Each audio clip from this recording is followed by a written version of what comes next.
So finally, hello everyone. A very good evening to all of you. My name is Sumit Gupta and I'm your physics faculty at Potential and Concept Educations. तो finally चलो तुम लोग ने अपना full length test ANTS का full length test 3 दे दिया और hopefully तुम्हारा टेस्ट काफ़ी अच्छा रहा होगा. मैंने क्वेश्चंस देखे, ये क्वेश्चंस एवरेज और मॉडरेट लेवल के ही हैं. बिल्कुल तुम्हारे नेट के पैटर्न पे ही पेपर डिज़ाइन था. होपफुली पेपर अच्छा होना चाहिए. और स्टिल अगर किसी क्वेश्चन में डाउट रह गया तो मैं 1 बाय 1 यहाँ पे सारा क्वेश्चन डिस्कस करने जा रहा हूँ. जिस भी क्वेश्चन में तुमको डाउट होगा तुम काइंडली यहाँ से रेफर कर लेना. सिंस मैं क्वेश्चन यहाँ पे एक्सप्लेन करूँगा, थोड़ा सा लेंदी हो सकता है एक्सप्लेनेशन का टाइम, बट स्टिल ऐसा ज़रूरी नहीं कि पूरा वीडियो तुमको देखना पड़ेगा. जिस क्वेश्चन में पर्टिकुलर डाउट होगा तुम वहाँ जाके डायरेक्टली रेफर कर सकते हो. तो चलो बिना डिले किए मैं स्टार्ट कर रहा हूँ 1 बाय 1 सारा क्वेश्चन, है ना. देखते जाना किस क्वेश्चन में क्या था. सारा ही क्वेश्चन काफ़ी ईजी था और बिल्कुल तुम्हारे नेट के पैटर्न पे ही डिज़ाइन था पेपर. तो देखते हैं क्या क्या क्वेश्चन आया था. सबसे पहले देखो, फर्स्ट क्वेश्चन देखते ही जाना पहचाना लग रहा होगा. यूनिट एंड मेजरमेंट चैप्टर है हमारा. वर्नियर कैलिपर का क्वेश्चन बिल्कुल याद आ रहा होगा. स्क्रू गेज, वर्नियर कैलिपर, ये सब याद आ रहा होगा. तो वर्नियर कैलिपर है हमारा और यहाँ पे शायद कुछ हमसे बोला गया वर्नियर कैलिपर का कुछ पार्ट है ये जहाँ पे पेयर ऑफ कैलिपर्स दिखाई दे रहा है. यानी हो सकता है नीचे वाला क्या हमारा मेन स्केल है और ऊपर वाला क्या है वर्नियर स्केल. इतना तो हम लोग को समझ में आ रहा है ना. इसके बाद हम लोग को रीडिंग पूछा गया. रीडिंग हमारा होगा क्या, लीस्ट काउंट निकालना. नहीं, लीस्ट काउंट ऑलरेडी दे रखा है. ये कम से कम मेजरमेंट 0.1 mm ले सकते हैं. तो ऐसे केस में करेंगे क्या, देखो इंस्ट्रूमेंट में जनरली जीरो एरर भी कभी कभी होता है. यहाँ तो जीरो एरर है नहीं, तो डायरेक्टली रीडिंग निकाला जा सकता है. तो चलो क्वेश्चन नंबर 1 देखते हैं कैसे हमारा करना चाहिए था. तो काफ़ी सिंपल है, बिल्कुल बेसिक कॉन्सेप्ट था वर्नियर कैलिपर के. चेक किया जाए तो अगर मान लो रीडिंग निकालना है in case of vernier caliper, अगर रीडिंग हम लोग को चाहिए तो सिंपली जानते हो यहाँ पे जीरो एरर नहीं है तो डायरेक्टली लिखा जा सकता है. हम लोग को पहले मेन स्केल रीडिंग चेक करना होता है. मेन स्केल रीडिंग चेक करना होता है, फिर लीस्ट काउंट और फिर वर्नियर स्केल रीडिंग यहाँ पे चेक करना होता है और मल्टीप्लाई कर लेना होता है लीस्ट काउंट के साथ. तो मेन स्केल रीडिंग पहले हम लोग चेक करते हैं यहाँ पे दिया कितना है. तो चेक करेंगे तो मेन स्केल रीडिंग देखते हैं. वर्नियर का ये जो जीरो, ये जो एरो है ना, वर्नियर का जीरो किसको क्रॉस किया. देखो 3.5, 3.6, 3.7, 3.7 के क्रॉस कर गया, आगे निकल गया. यानी मेन स्केल रीडिंग हमारा 3.7 सेंटीमीटर होना तो चाहिए. तो ये 3.7 सेंटीमीटर होगा हमारा. फिर बात करते हैं लीस्ट काउंट का. तो लीस्ट काउंट 0.1 मिलीमीटर दिया है. बेटर होगा उसको भी सेंटीमीटर में कन्वर्ट करके लिख लो. 0.01 सेंटीमीटर होना चाहिए. ये लीस्ट काउंट दिया था. वर्नियर स्केल रीडिंग कैसे लेते हैं याद तो होगा, है ना. हम लोग डिवीजन देखते हैं कौन सा डिवीजन सबसे अच्छे से कॉन्साइड कर रहा है. तो देखो जरा वर्नियर स्केल का कौन सा डिवीजन कॉन्साइड कर रहा है. ये वाला 0 होता है ना. 1 2 3 4 5 6, ये 6 डिवीजन सबसे अच्छे से कॉन्साइड कर गया. यानी वर्नियर स्केल रीडिंग हमारे यहाँ पे 6 है और ऐसे में जैसे हम लोग मल्टीप्लाई करेंगे 0.06, यानी राइट आंसर हमारा मिलना चाहिए 3.76 सेंटीमीटर होना चाहिए. तो देखो ना ऐसा आंसर है क्या, बस इतना ही तो करना था, कुछ था क्या. काफ़ी इजी क्वेश्चन था. तो 3.76 सेंटीमीटर यस एक आंसर दिया जरूर है. तो ऑप्शन डी राइट होना चाहिए हमारे फर्स्ट क्वेश्चन का. काफ़ी इजी क्वेश्चन था. तो अगर क्लियर तो मूव करते हैं नेक्स्ट क्वेश्चन पे, देखते हैं क्या दिया. अगेन शुरू के चैप्टर्स का सारा क्वेश्चन इजी लगना चाहिए तुम लोग को. देखो डायमेंशन का क्वेश्चन है हमारा. प्लैंक्स कांस्टेंट का मतलब पूछा जा रहा है the ratio of dimension of Planck's constant and that of moment of inertia. इनका जो रेशियो होगा वो किसके डायमेंशन के हमारा इक्वल होगा. तो चलो दोनों का डायमेंशन निकाल के देखते हैं 1 बाय 1. क्वेश्चन नंबर 2 का सॉल्यूशन देखते हैं. तो बड़ा प्लैंक्स कांस्टेंट, अब तुमको जहाँ भी याद है प्लैंक्स कांस्टेंट वहाँ से कोई फार्मूला उठा लो. जैसे मुझे सबसे अच्छा ये लगता है एनर्जी ऑफ फोटोन वाला. Energy of photon is equal to what, H mu लिख सकते हैं. तो अगर प्लैंक्स कांस्टेंट का हम लोग को डायमेंशन निकालना है तो क्या लिख सकते हैं बताओ. ई अपॉन म्यू का डायमेंशन निकालना पड़ेगा. बात करते हैं एनर्जी, तो डायरेक्टली याद होना चाहिए, मैं डायरेक्टली लिख सकता हूँ ml² T-2 होता है. और नीचे बात किया जाए फ्रिक्वेंसी का, क्या होगा, T इनवर्स होगा. ऐसे केस में जैसे ही तुम सॉल्व करोगे बताओ क्या मिल रहा है. ये तो सिंपल ही है, लिख दो ml² T-1 मिल रहा है. ये हमारा मिला इसका डायमेंशन प्लैंक्स कांस्टेंट का. फिर मोमेंट ऑफ इनर्शिया, तो सब लोग जानते हो मोमेंट ऑफ इनर्शिया हमारा होता क्या है, mr² होता है, mr². और अगर इसका डायमेंशन हम लोग यहाँ पे कैलकुलेट करते हैं, लिख सकते हैं क्या बताओ, मास और ये l² हो गया, है ना. इसका करना क्या है, दोनों का रेशियो पूछा है, डायमेंशन का रेशियो यानी डिवाइड करना पड़ेगा. जैसे ही हम लोग दोनों को डिवाइड करेंगे देखो ये ml² वाला टर्म कैंसिल हो गया, बचा क्या बस T इनवर्स. यानी हम लोग क्लियरली देख पा रहे हैं अगर ये रेशियो निकाल रहे हैं h/i, इसके डायमेंशन का रेशियो निकाल रहे हैं, this is what, T inverse. और T इनवर्स यानी होगा क्या, जरा सोच के देखो गिवन ऑप्शंस में से कौन सा करेक्ट होना चाहिए, है ना. बात करेंगे T इनवर्स तो गिवन ऑप्शन में से कौन सा करेक्ट होना चाहिए. तो क्लियरली ज़्यादा सोचना ही नहीं है, frequency is reciprocal of time period, यानी ऑप्शन डी राइट होना चाहिए इस क्वेश्चन का, है ना. ऑप्शन डी राइट होता है. तो ये हमारा question number 2. Again this is a very very easy question, hopefully, है ना. तुम लोग क्वेश्चन बनाते समय अच्छा लगा होगा, है ना. क्वेश्चन होता है तो अच्छा ही लगता है, इजी क्वेश्चन है. नेक्स्ट देखते हैं क्वेश्चन नंबर 3 क्या दिया था. क्वेश्चन नंबर 3, तो आई थिंक ये वाला क्वेश्चन हमारा 1D का क्वेश्चन है. एक कार है, मूव कर रहा है इस वेलोसिटी से और स्टॉप करने में उसको इतना डिस्टेंस उसने कवर किया, स्टॉपिंग डिस्टेंस। ब्रेक लगाते हैं ना तो गाड़ी धीरे धीरे आगे जाके रुकता है, सर्टेन डिस्टेंस कवर करने के बाद रुकता है, ये स्टॉपिंग डिस्टेंस दे रखा था। अगर वही कार हमारा डबल स्पीड से ट्रेवल करेगा तो स्टॉपिंग डिस्टेंस क्या होगा, रिटार्डेशन का रेट सेम होगा। बड़ा ही आसान क्वेश्चन है स्टॉपिंग डिस्टेंस। चलो देखते हैं क्या करना है। तो कहीं ना कहीं स्टॉपिंग डिस्टेंस, या चलो मैं फॉर्मूला ही लिख देता हूँ, V square minus U square this is equal to twice A S, ये तो हम लोग जानते हैं। अब इस प्रेजेंट केस के लिए लगाएंगे तो स्टॉप करना यानी फाइनल वेलोसिटी 0, इनिशियल कुछ ना कुछ तो रहा होगा। 2 स्टॉप करने के लिए रिटार्डेशन माइनस ए में लिख देता हूँ और इनटू एस लिख देते हैं। यहाँ से देखो माइनस माइनस कैंसिल हो जाएगा। स्टॉपिंग डिस्टेंस हमारा मिल रहा है क्या बताओ, यू स्क्वायर बाई 2a।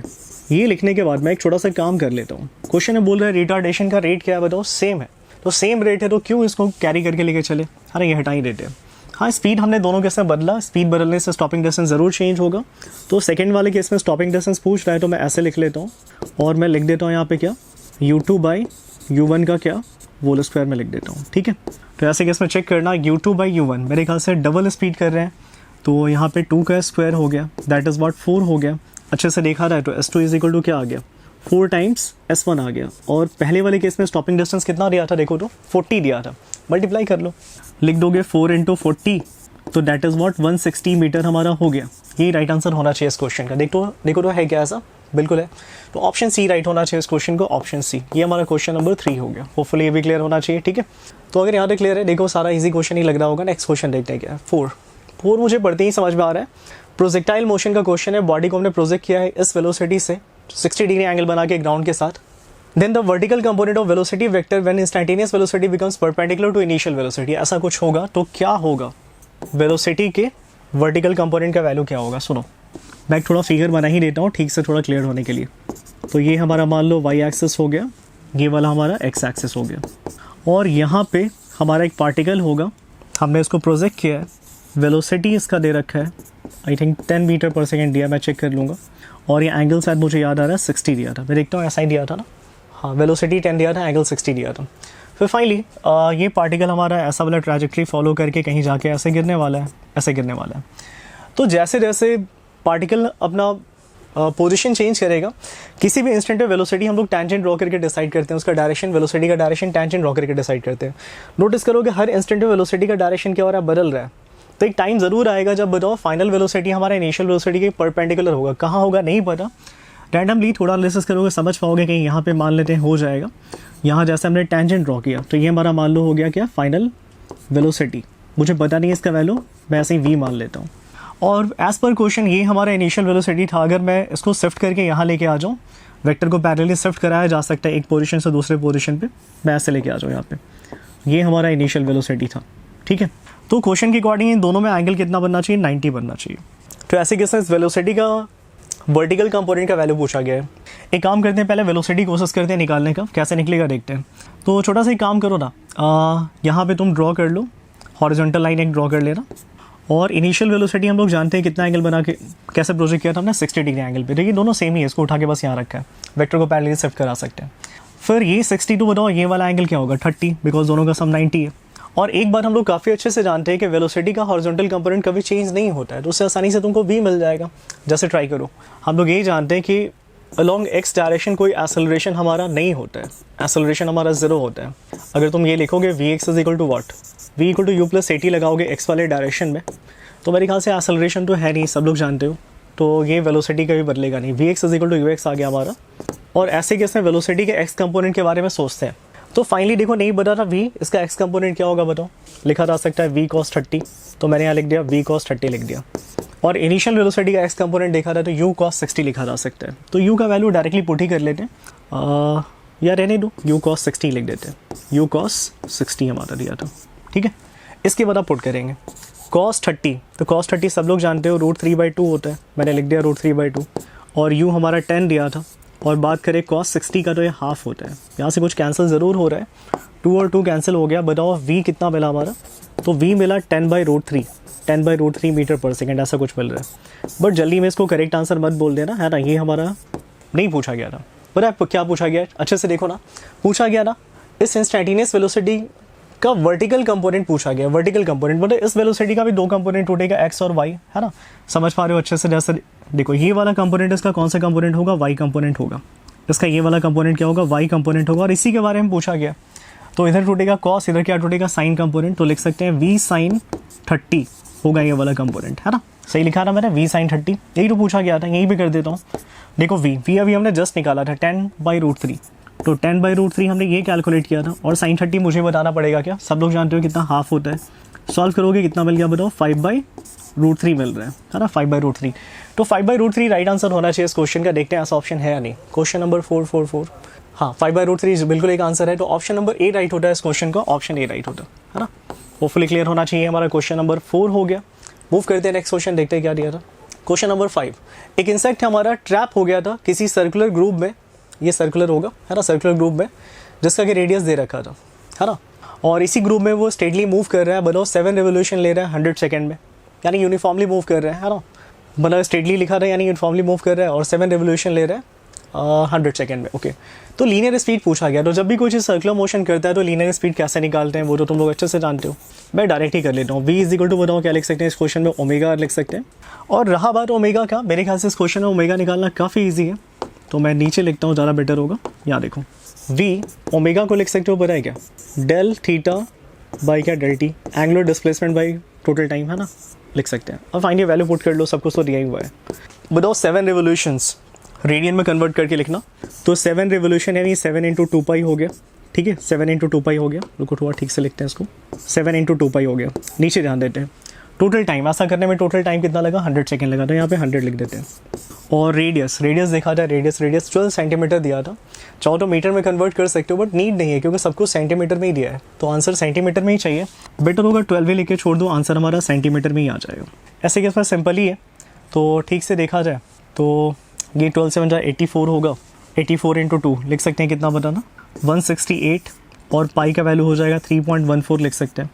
और नीचे पहले से क्या प्रेजेंट हमारा 100 प्रेजेंट है, अच्छे से लिखोगे तो लिख सकते हो 1.68 × 3.14।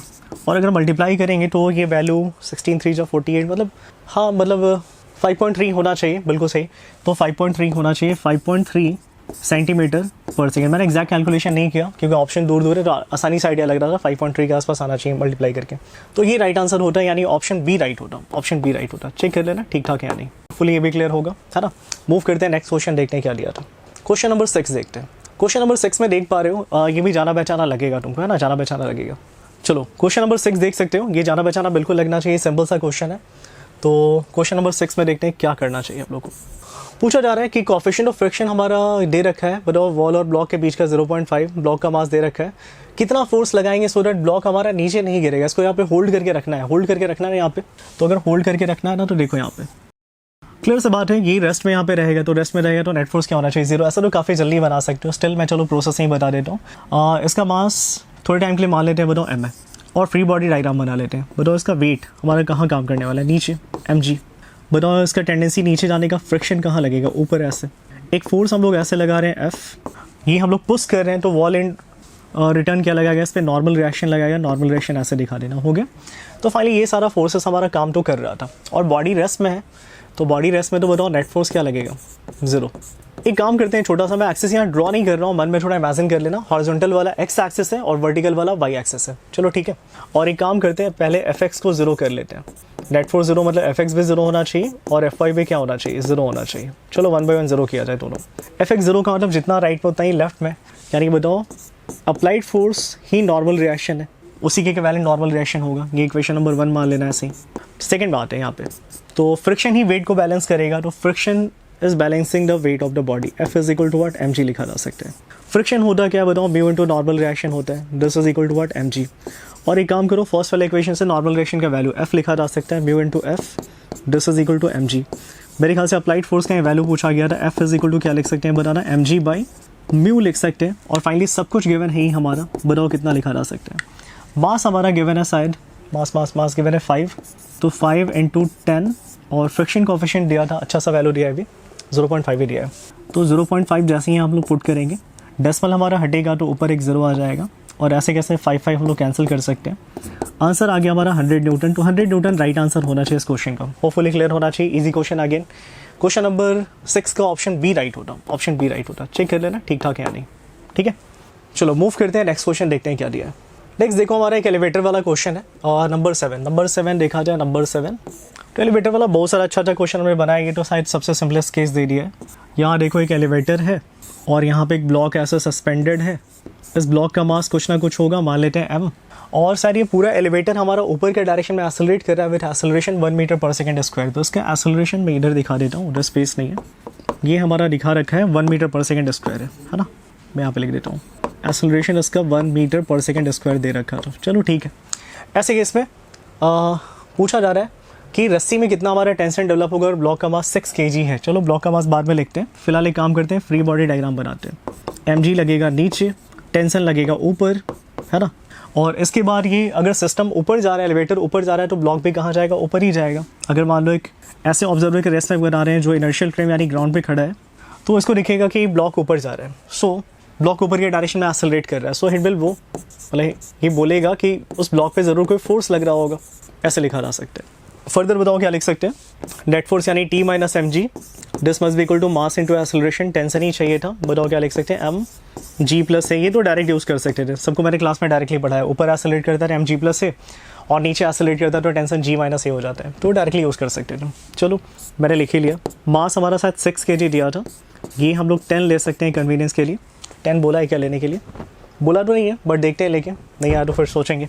एक्सेलरेशन हमारा 1 दिया था, यानी 11 × 6 that is what 66 Newton right answer होना चाहिए इस क्वेश्चन का। होपफुली ये भी क्लियर होना चाहिए हम लोगों को, है ना। तो 66 न्यूटन राइट, हाँ बिल्कुल मिल गया हमारा, तो ऑप्शन बी ही राइट होगा इस क्वेश्चन का, 7 का बी राइट होगा। चलो यहाँ तक क्लियर हो गया, तो मूव करते हैं नेक्स्ट क्वेश्चन, देखते हैं क्या है। Question number 8। क्वेश्चन नंबर 8 में क्या हमारा एक रिंग है, मास दे रखा है, डायमीटर दे रखा है, रोटेट कर रहा है अपने ज्योमेट्रिकल एक्सिस के अबाउट, और कितने स्पीड से रोटेट कर रहा है गिवन हमारा, फ्रीक्वेंसी गिवन है 1200 रोटेशंस पर मिनट। मोमेंट ऑफ इनर्शिया हमारा पूछा गया और एंगुलर मोमेंटम भी पूछा गया, दोनों पूछा गया, बड़ा आसान क्वेश्चन अगेन। तो अगर रिंग सारा जो बॉडीज़ था हमारा रोटेशन वाले चैप्टर में सबका मोमेंट ऑफ इनर्शिया निकालना सीखे थे हम लोग। बात करते हैं रिंग का, तो रिंग का मोमेंट ऑफ इनर्शिया होता क्या है, तो ये हम लोग जानते हैं mr² होता है उसके अपने एक्सेस के अबाउट, है ना, अपने ज्योमेट्रिकल एक्सेस के अबाउट। तो फाइनली रेडियस नहीं दिया था, डायमीटर दिया था, कोई बात नहीं, radius can be written as what d/2, diameter को हाफ कर लो का स्क्वायर। फर्दर अच्छे से लिखते हैं यहाँ पे, I इज इक्वल लिख सकते हैं क्या है, बताओ md²/4 लिखा जा सकता है। देखा जाए मास कितना दिया था, तो मास दिया 10, डायमीटर दिया 0. मैं यहाँ लिखता हूँ 10, डायमीटर दिया था 0.4, तो मैं 2 बार लिख देता हूँ 0.4, और नीचे पहले से क्या प्रेजेंट है, 4 प्रेजेंट है। ये कैंसिल ज़रूर होगा, ये कैंसिल होकर 0.1 मिल रहा है, और ऐसे कैसे मल्टीप्लाई होते हैं, ये 1 हो जाएगा, यानी 0.4 मिल गया। तो 0.4 kg मीटर स्क्वायर, ये होना चाहिए मोमेंट ऑफ इनर्शिया, है ना।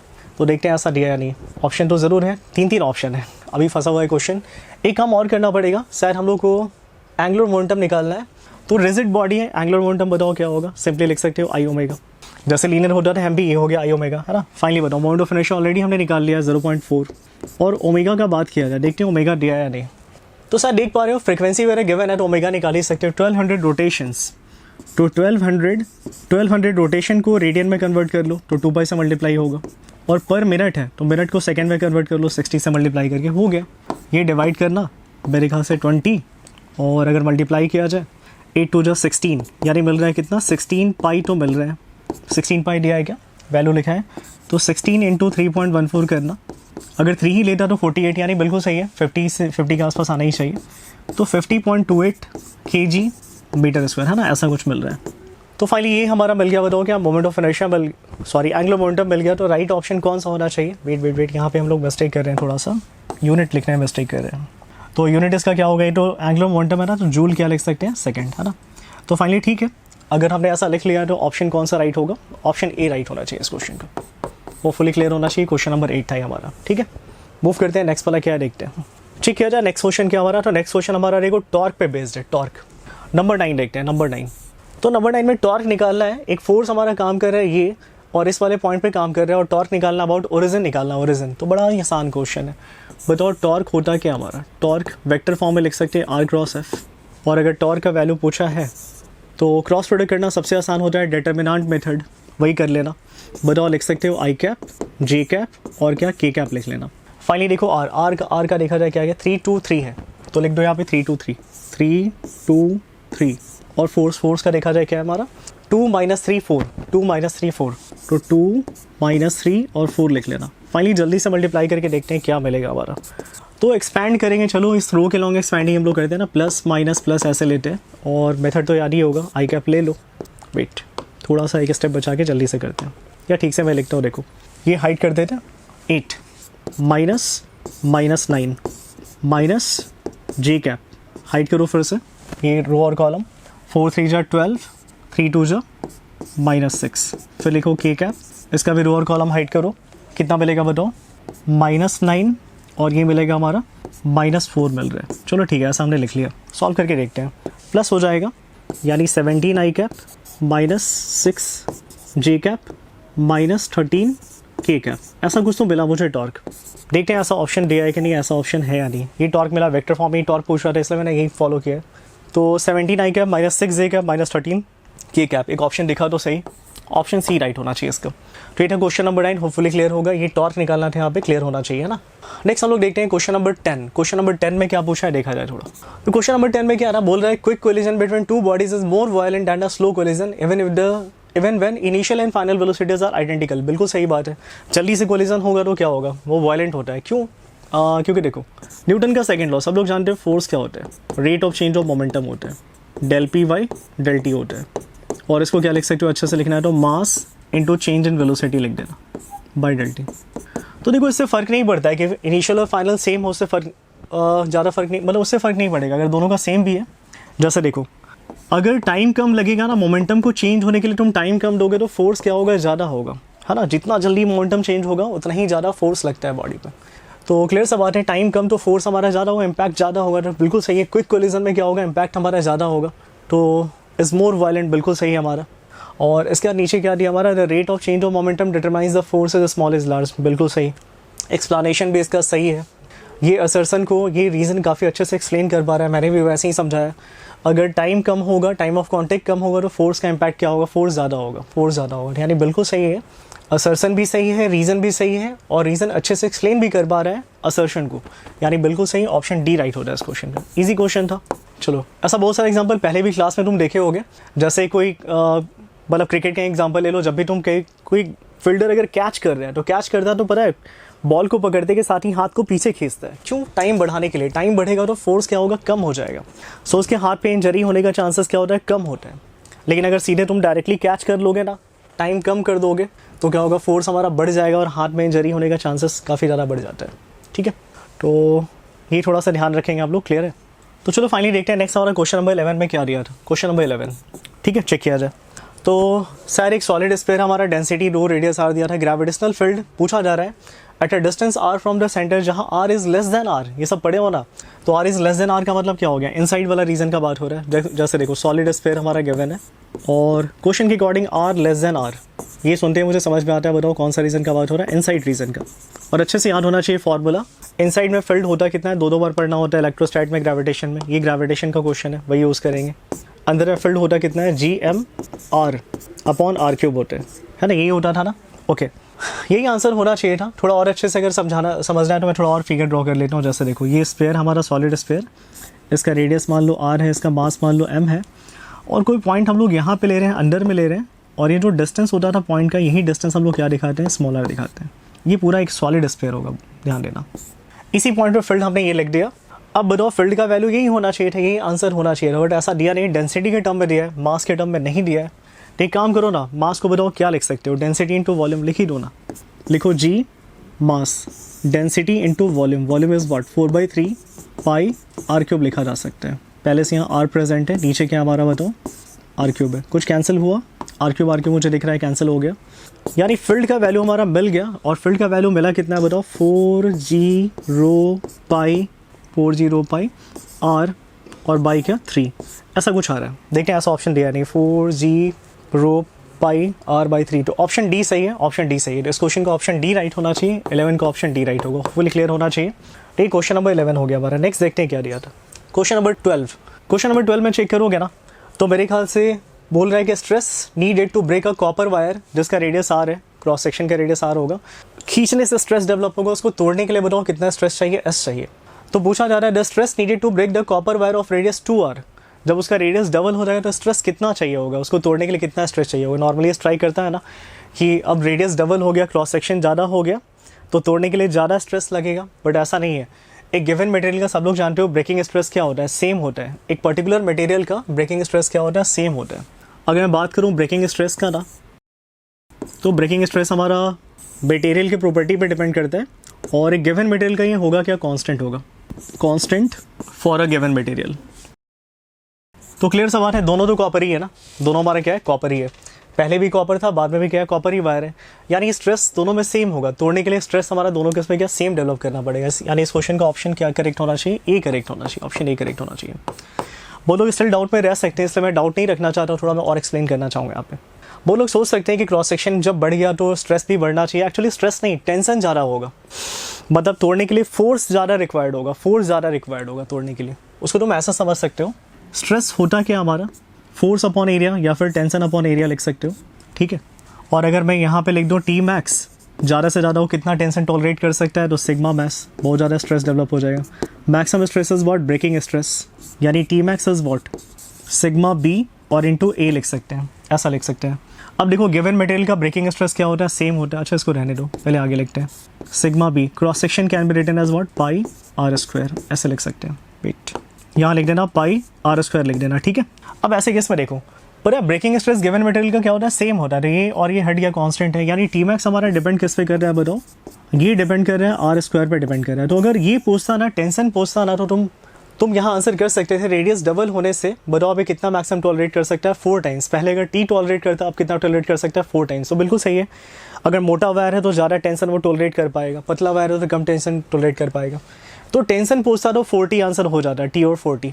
लेकिन ऐसा पूछा नहीं है, ब्रेकिंग स्ट्रेस पूछा था। तो गिवन मटेरियल का ब्रेकिंग स्ट्रेस क्या होता है बताओ, कांस्टेंट होता है, ये चेंज नहीं होता है। तो यहाँ हमारा ऑप्शन ए ही राइट होता है, ठीक है। होपफुली अगर डाउट रहा होगा तो क्लियर हो गया होगा, मैंने कोशिश किया है ना। मूव करते हैं नेक्स्ट क्वेश्चन पे, 13 देखते हैं। तो वाटर हमारा फ्लो कर रहा है किसी नॉन यूनिफॉर्म रेडियस वाले ट्यूब से, ओके। रेडियस एंट्री एग्जिट का दे रखा था इस रेशियो में, तो वेलोसिटी, इससे इजी क्वेश्चन क्या चाहिए। फ्लूइड मैकेनिक्स का सबसे इंपॉर्टेंट कॉन्सेप्ट जो था, इक्वेशन ऑफ कंटिन्यूटी, बताओ क्या लिख सकते हो। किसी भी क्रॉस सेक्शन के लिए ए भी कांस्टेंट होता है, यानी A1 B1 must be equal to what, A2 B2, ऐसा लिख देना। ये वाला हमारा मान लो मैंने एंट्री के लिए लिखा है, और ये वाला मैंने लिखा है इसके लिए एग्जिट के लिए लिखा है। अब देखते हैं पूछा क्या था, रेशियो वेलोसिटी एंट्री और एग्जिट का, यानी V1/V2 क्या लिख सकते हैं बताना, A2/A1। और देखा था तो शायद रेडियस दिया था ना, रेडियस दिया था, तो बेटर है area, pi R square, pi pi cancel होगा, लिख सकते हो R2/R1 का होल स्क्वायर। और देखा जाए रेडियस का रेशियो, देखते हैं अच्छे से क्या दिया था। तो बता एंट्री वाला पहले लिखो, देखो एंट्री का कितना दिया था, एंट्री का 3, R1 हमारा 3 दिया है, और एग्जिट का 2 दिया था। तो सॉल्व करने पे आंसर मिल रहा है 4/9। तो ऐसा कोई ऑप्शन है तो हाँ बिल्कुल सही है, 4:9 एक ऑप्शन ज़रूर है हमारे पास। तो 4:9 इस क्वेश्चन का ऑप्शन सही होता, ऑप्शन ये राइट होता। बहुत ईजी क्वेश्चन था, विदिन अ मिनट कर सकते थे ना, कुछ भी नहीं था। तो नेक्स्ट हम लोग देखते हैं 14, क्वेश्चन नंबर 14 में हमारा है क्या, असर्शन रीजन वाला फिर से क्वेश्चन आ गया। हमने थोड़ी देर पहले भी किया था, फिर से असर्शन रीजन वाला क्वेश्चन है। पर एक परफेक्ट गैस है contained in a cylinder is kept in vacuum, उस सिलेंडर को वैक्यूम में रख दिया गया। मान लो एक सिलेंडर में गैस रख दिया गया और उसको वैक्यूम में रख दिया है। इस सिलेंडर सडनली बर्स्ट, अगर फट गया सिलेंडर तो temperature of the gas will increase. क्या इंक्रीज होगा क्या, मुझे तो नहीं लगता इंक्रीज होगा, बिकॉज कभी भी किसी गैस को वैक्यूम में रखते हैं और जब वो एक्सपैंड होता है तो this is a case of free expansion. ये फ्री एक्सपेंशन का केस हो गया, मैं यहाँ पे लिख देता हूँ, फ्री एक्सपेंशन का एक केस हो गया। और जब गैस एक्सपैंड हो रहा है वैक्यूम में कुछ तो है नहीं, है ना, तो वैक्यूम में एक्सपैंड हो रहा है गैस हमारा। तो अगर वैक्यूम में एक्सपैंड हो रहा है तो बताओ कोई वर्क तो करेगा नहीं सिस्टम के अगेंस्ट में, मतलब सराउंडिंग के अगेंस्ट में कोई काम तो करेगा नहीं। तो सिस्टम ने कितना काम किया, 0, कोई काम तो किया नहीं। एक बात और है, कोई हीट एक्सचेंज का बात यहाँ पे हो नहीं रहा है, बिकॉज टेम्परेचर में बताना है क्या होगा, बढ़ेगा घटेगा। तो कोई हीट एक्सचेंज हो नहीं रहा है, तो हम लोग समझ पा रहे हैं सिस्टम सराउंडिंग में कोई हीट एक्सचेंज नहीं हो रहा है, no heat exchange, no heat exchange. तो इसीलिए पता है क्या लिख सकते हो, क्यू भी हमारा 0 हो गया यहाँ पे। और हमारा थर्मोडायनेमिक्स का फर्स्ट लॉ हम लोग को क्या सिखाता है, फर्स्ट लॉ सिखाता है Q is equal to del U plus W. अब Q भी 0 है, W भी 0, तो डेल यू भी क्या हो गया, 0। और डेल यू 0 तो बाकी मैं डायरेक्ट लिख देता हूँ, समझ पा रहे हो। टेम्परेचर क्या होना चाहिए, कांस्टेंट होना चाहिए। टेम्परेचर क्या होना चाहिए, कांस्टेंट। यानी जब वो बर्स्ट होगा और फाइनली वो वैक्यूम एक्सपैंड हो जाएगा, तो ऐसे केस में कोई काम नहीं हुआ, कोई हीट एक्सचेंज नहीं हो, तो टेम्परेचर उसका बिल्कुल नहीं बदलेगा। टेम्परेचर क्या रहना चाहिए, कांस्टेंट रहना चाहिए। बट यहाँ लिख दिया इंक्रीज, इंक्रीज तो बिल्कुल होगा ही नहीं, कैसे बढ़ जाएगा, अपने आप तो नहीं बढ़ेगा। तो क्लियर सा बात है, टेम्परेचर कांस्टेंट होता है, पहला वाला असर्शन रॉन्ग हो गया। असर्शन क्या है, रॉन्ग। आगे देखते हैं क्या लिखा है, reason during free expansion of a perfect gas no work is done and also no heat is supplied from outside. तो ये बिल्कुल सही है ना, रीजन बिल्कुल सही है। हम लोग जानते हैं फ्री एक्सपेंशन में ऐसा ही होता है, कोई वर्क नहीं होता और हीट एक्सचेंज बिल्कुल नहीं होता सिस्टम सराउंडिंग में, तो ये वाला बिल्कुल सही है। तो असर्शन हमारा रॉन्ग है, लेकिन रीज़न बताओ क्या है, रीज़न हमारा सही है। कौन सा ऑप्शन करेक्ट होगा? Assertion is false, reason is true, यानी ऑप्शन सी राइट होना चाहिए इसका, ऑप्शन सी। होपफुली क्लियर होना चाहिए। ये क्वेश्चन नंबर 14 था हमारा ना, 14। चलो नेक्स्ट एक बड़ा सा क्वेश्चन शायद आने वाला है ना, थोड़ा बड़ा था ये, थोड़ा ठीक ठाक क्वेश्चन था ये। बाकी कोई क्वेश्चन था ही नहीं जिसमें ज़्यादा कुछ करना है, लेकिन ये वाला तो क्वेश्चन थोड़ा ठीक ठाक था। देखते हैं क्या है 15 देखते हैं अच्छे से थोड़ा। तो इसमें हमने 0.5 मोल आइडियल गैस रखा था, टेम्परेचर कांस्टेंट है 27 देख पा रहे हो, और सिलेंडर का लेंथ हमारा L दिया है, क्रॉस सेक्शन इसका पिस्टन का A दिया है, क्लोज कर रहे हैं किसी मासलेस पिस्टन से, बंद कर दिए, ठीक है। चलो ठीक है। The cylinder is attached with a conducting rod, एक कंडक्टिंग रॉड से अटैच्ड है, सॉरी ये वाला कंडक्टिंग रॉड है जिसका लेंथ L दिया है, क्रॉस सेक्शन इसका 1/9 दिया था, थर्मल कंडक्टिविटी K दिया था, टेम्परेचर ये 0 पे मेंटेन है। पता है दोनों का मिक्स क्वेश्चन हो गया, थर्मोडायनामिक्स और थर्मल प्रॉपर्टीज ऑफ मैटर दोनों का मिक्स क्वेश्चन है, काफ़ी अच्छा क्वेश्चन है। And if the piston is moved such that, piston जैसे ही मूव करेंगे रेट ऑफ हीट फ्लो, मतलब रेट हीट ट्रांसफर तो होगा हायर टेम्परेचर से लोअर टेम्परेचर, तो rate of heat flow through the conducting rod या रॉड से, रेट ऑफ हीट फ्लो हमारा कांस्टेंट है। तो वेलोसिटी ऑफ पिस्टन बताना है, जब ये नीचे आ रहा है तो इसका क्या वेलोसिटी होगा, कब, जब ये हाइट हमारा घट के क्या हो जाएगा L/2 हो जाएगा, आधा हो जाएगा, तब बताना है। तो होगा क्या? तो देखो सबसे पहले मुझे ये समझ में आ रहा है, यहाँ देखो higher temperature lower temperature, rate of heat transfer, heat जो ट्रांसफर होगा वो रेट ऑफ हीट ट्रांसफर क्या है, क्वेश्चन के अकॉर्डिंग कांस्टेंट है, देखो कांस्टेंट है। तो रेट ऑफ हीट ट्रांसफर वही फूरियर लॉ या ओम्स लॉ के analogous, rate of heat transfer क्या लिखते हैं, Q डॉट लिखते हैं हम लोग dQ/dt, होता क्या है हमारा temperature difference upon thermal resistance, और अच्छे से लिखोगे तो θ1 माइनस θ2, थर्मल रेजिस्टेंस क्या होता था L/K ना, तो चलो L और K मैं ऊपर लिख देता हूँ ऐसे ना। क्वेश्चन के अकॉर्डिंग बता ये पूरा ये कांस्टेंट है, क्वेश्चन के अकॉर्डिंग ये कांस्टेंट है, ये कांस्टेंट है। पता है ये कांस्टेंट कब होगा, लेंथ एरिया और ये सब तो कांस्टेंट है ही, ये टेम्परेचर डिफरेंस कांस्टेंट बना रहना चाहिए तभी कांस्टेंट होगा, यानी टेम्परेचर डिफरेंस हमारा कंटिन्यूसली 27 ही बना रहना चाहिए।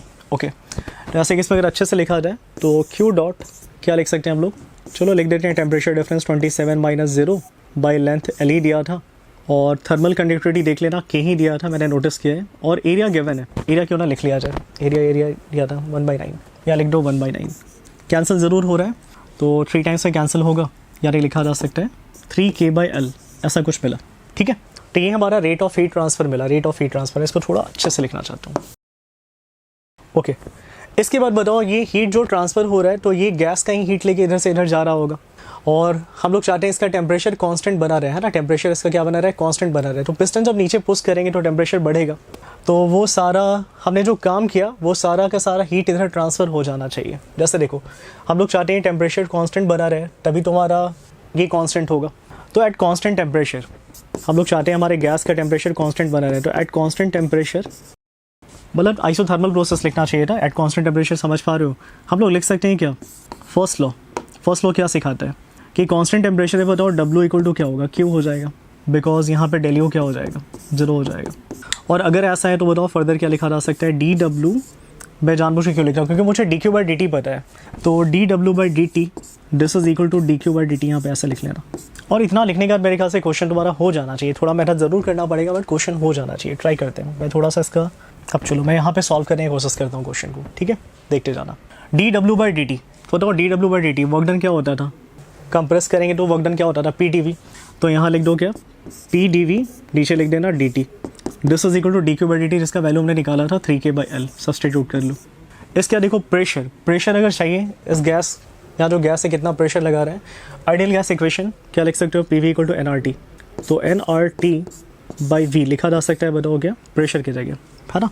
और यहाँ dV/dt, तो change in volume is what, cross section area into dx/dt लिखा जा सकता है, this is equal to 3K/L लिख लेना।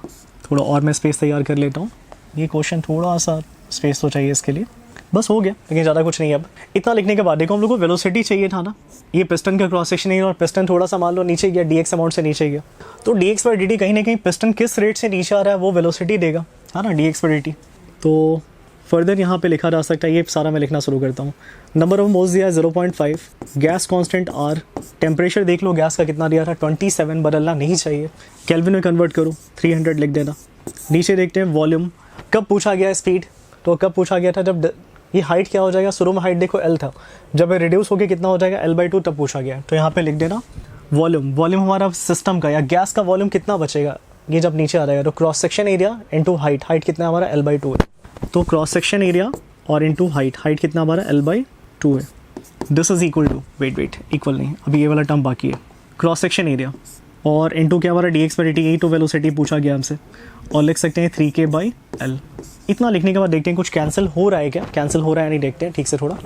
एरिया कैंसिल, लेंथ और लेंथ कैंसिल, ये हाफ ही तो है तो हाफ और हाफ भी कैंसिल कर लो, और ये 3 और ये 100 भी कैंसिल हो गया, देख लो सब कैंसिल हो गया। कितना अच्छा कैलकुलेशन दिया था। V चाहिए था कितने स्पीड से, पिस्टन नीचे जाएगा, V हमारा मिल गया। पता है V कितना मिला, इधर तो मिल रहा है K और यहाँ मिल रहा है 100R, तो 100R लिख देना। तो ये राइट आंसर होना चाहिए मीटर पर सेकेंड में, ये हमारा राइट आंसर होना चाहिए था। देखते हैं ऐसा ऑप्शन है या नहीं, है बिल्कुल है, ऐसे ही इसी फॉर्मेट का सारा दे रखा था। तो ऑप्शन सी राइट होता है इस क्वेश्चन का, है ना, ऑप्शन सी राइट होता, होपफुली क्लियर होगा। ऑप्शन सी राइट होता हमारे क्वेश्चन नंबर 15 का, तो होपफुली यहाँ तक क्लियर होना चाहिए, है ना। चलो मूव करते हैं नेक्स्ट क्वेश्चन पे, देखते हैं क्या दिया था। तो एक सिंपल पेंडुलम है जिसको हमने अटैच कर दिया, बताओ ceiling of a stationary van, और उसका टाइम पीरियड T था। बाद में वैन मूव कर रहा है कांस्टेंट वेलोसिटी से, तो पूछा जा रहा है पेंडुलम का टाइम पीरियड क्या अफेक्टेड होगा, तो बिल्कुल अफेक्टेड नहीं होगा। अगर एक्सेलरेट करता तो अफेक्टेड हो जाता, है ना, जी इफेक्टिव लिखते हैं, लेकिन यहाँ एक्सेलरेशन तो हो नहीं रहा है, कांस्टेंट वेलोसिटी, कोई स्यूडो फोर्स वगैरह कुछ तो लगेगा नहीं, यानी 16 का डायरेक्ट आंसर कर सकते हो क्या होगा, तो इसका डायरेक्ट आंसर हमारा वही होगा, अनचेंज रहेगा, है ना, ऑप्शन डी राइट होता, ऑप्शन डी राइट होता। वो फुली क्लियर होना चाहिए कुछ थाने इस क्वेश्चन में, क्या मैं डिस्कस करूँ।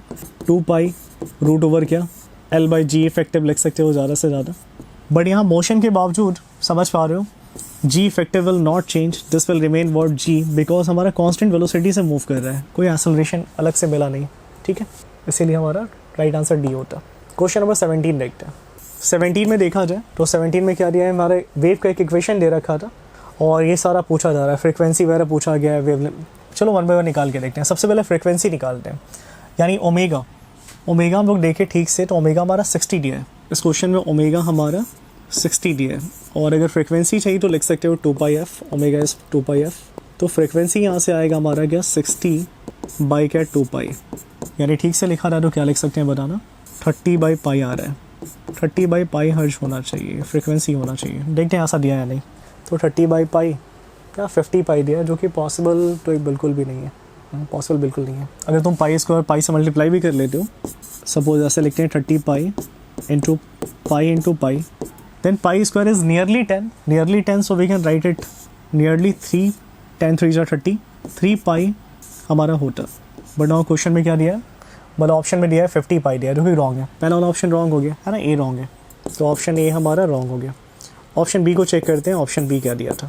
ऑप्शन बी हमारा दिया है वेव का वेलोसिटी दे रखा है और कहाँ जाएगा, नेगेटिव एक्स डायरेक्शन, ये बिल्कुल सही है, नेगेटिव एक्स में जाएगा, प्लस साइन है यहाँ पे। वेलोसिटी चेक करना पड़ेगा, वेलोसिटी हम लोग जानते हैं क्या होता है, ω/k लिखा जा सकता है। ओमेगा यानी coefficient of T, that is what 60, और coefficient of x that is k2, यानी मिला कितना 30 मिला, तो ये 30 मीटर पर सेकेंड। देखते हैं ऐसा ऑप्शन दिया है नहीं, अगेन दिस इज़ रॉन्ग, समझ पा रहे हो, 300 लिख दिया है तो रॉन्ग हो गया वाला भी। नाउ चलते हैं ऑप्शन सी के पास। ऑप्शन सी में क्या दिया है चेक करते हैं। वेवलेंथ दिया है पाई मीटर, तो सब लोग जानते हो के हमारा दिया कितना है यहाँ पे, पाई के हमारा 2 दिया था, और के हम लोग जानते हैं क्या होता है 2π/λ होता है, तो 2π/λ दिस इज 2 दिया था, ये 2 और 2 कैंसिल हो गया, बताओ लैम्डा कितना आ गया, पाई आ गया, लैम्डा पाई आ रहा है, तो बिल्कुल सही है शायद, है ना, पाई मीटर दिया भी था, तो ऑप्शन सी सही होना चाहिए, तो ऑप्शन सी सही होगा बस, बाकी सारा गलत हो गया, है ना, ठीक है। देखते हैं नेक्स्ट वाला क्वेश्चन क्या दिया है। 18 दिया एक पॉजिटिवली चार्ज पेंडुलम है, ऑसिलेट कर रहा है, बताओ यूनिफॉर्म इलेक्ट्रिक फील्ड में पॉइंटिंग अपवर्ड, तो इसका time period as compare to that when it oscillates without electric field. तो हाँ, ये क्वेश्चन मतलब प्रीवियस क्वेश्चन जैसा ही है, यहाँ पे जी इफेक्टिव का रोल तो होगा।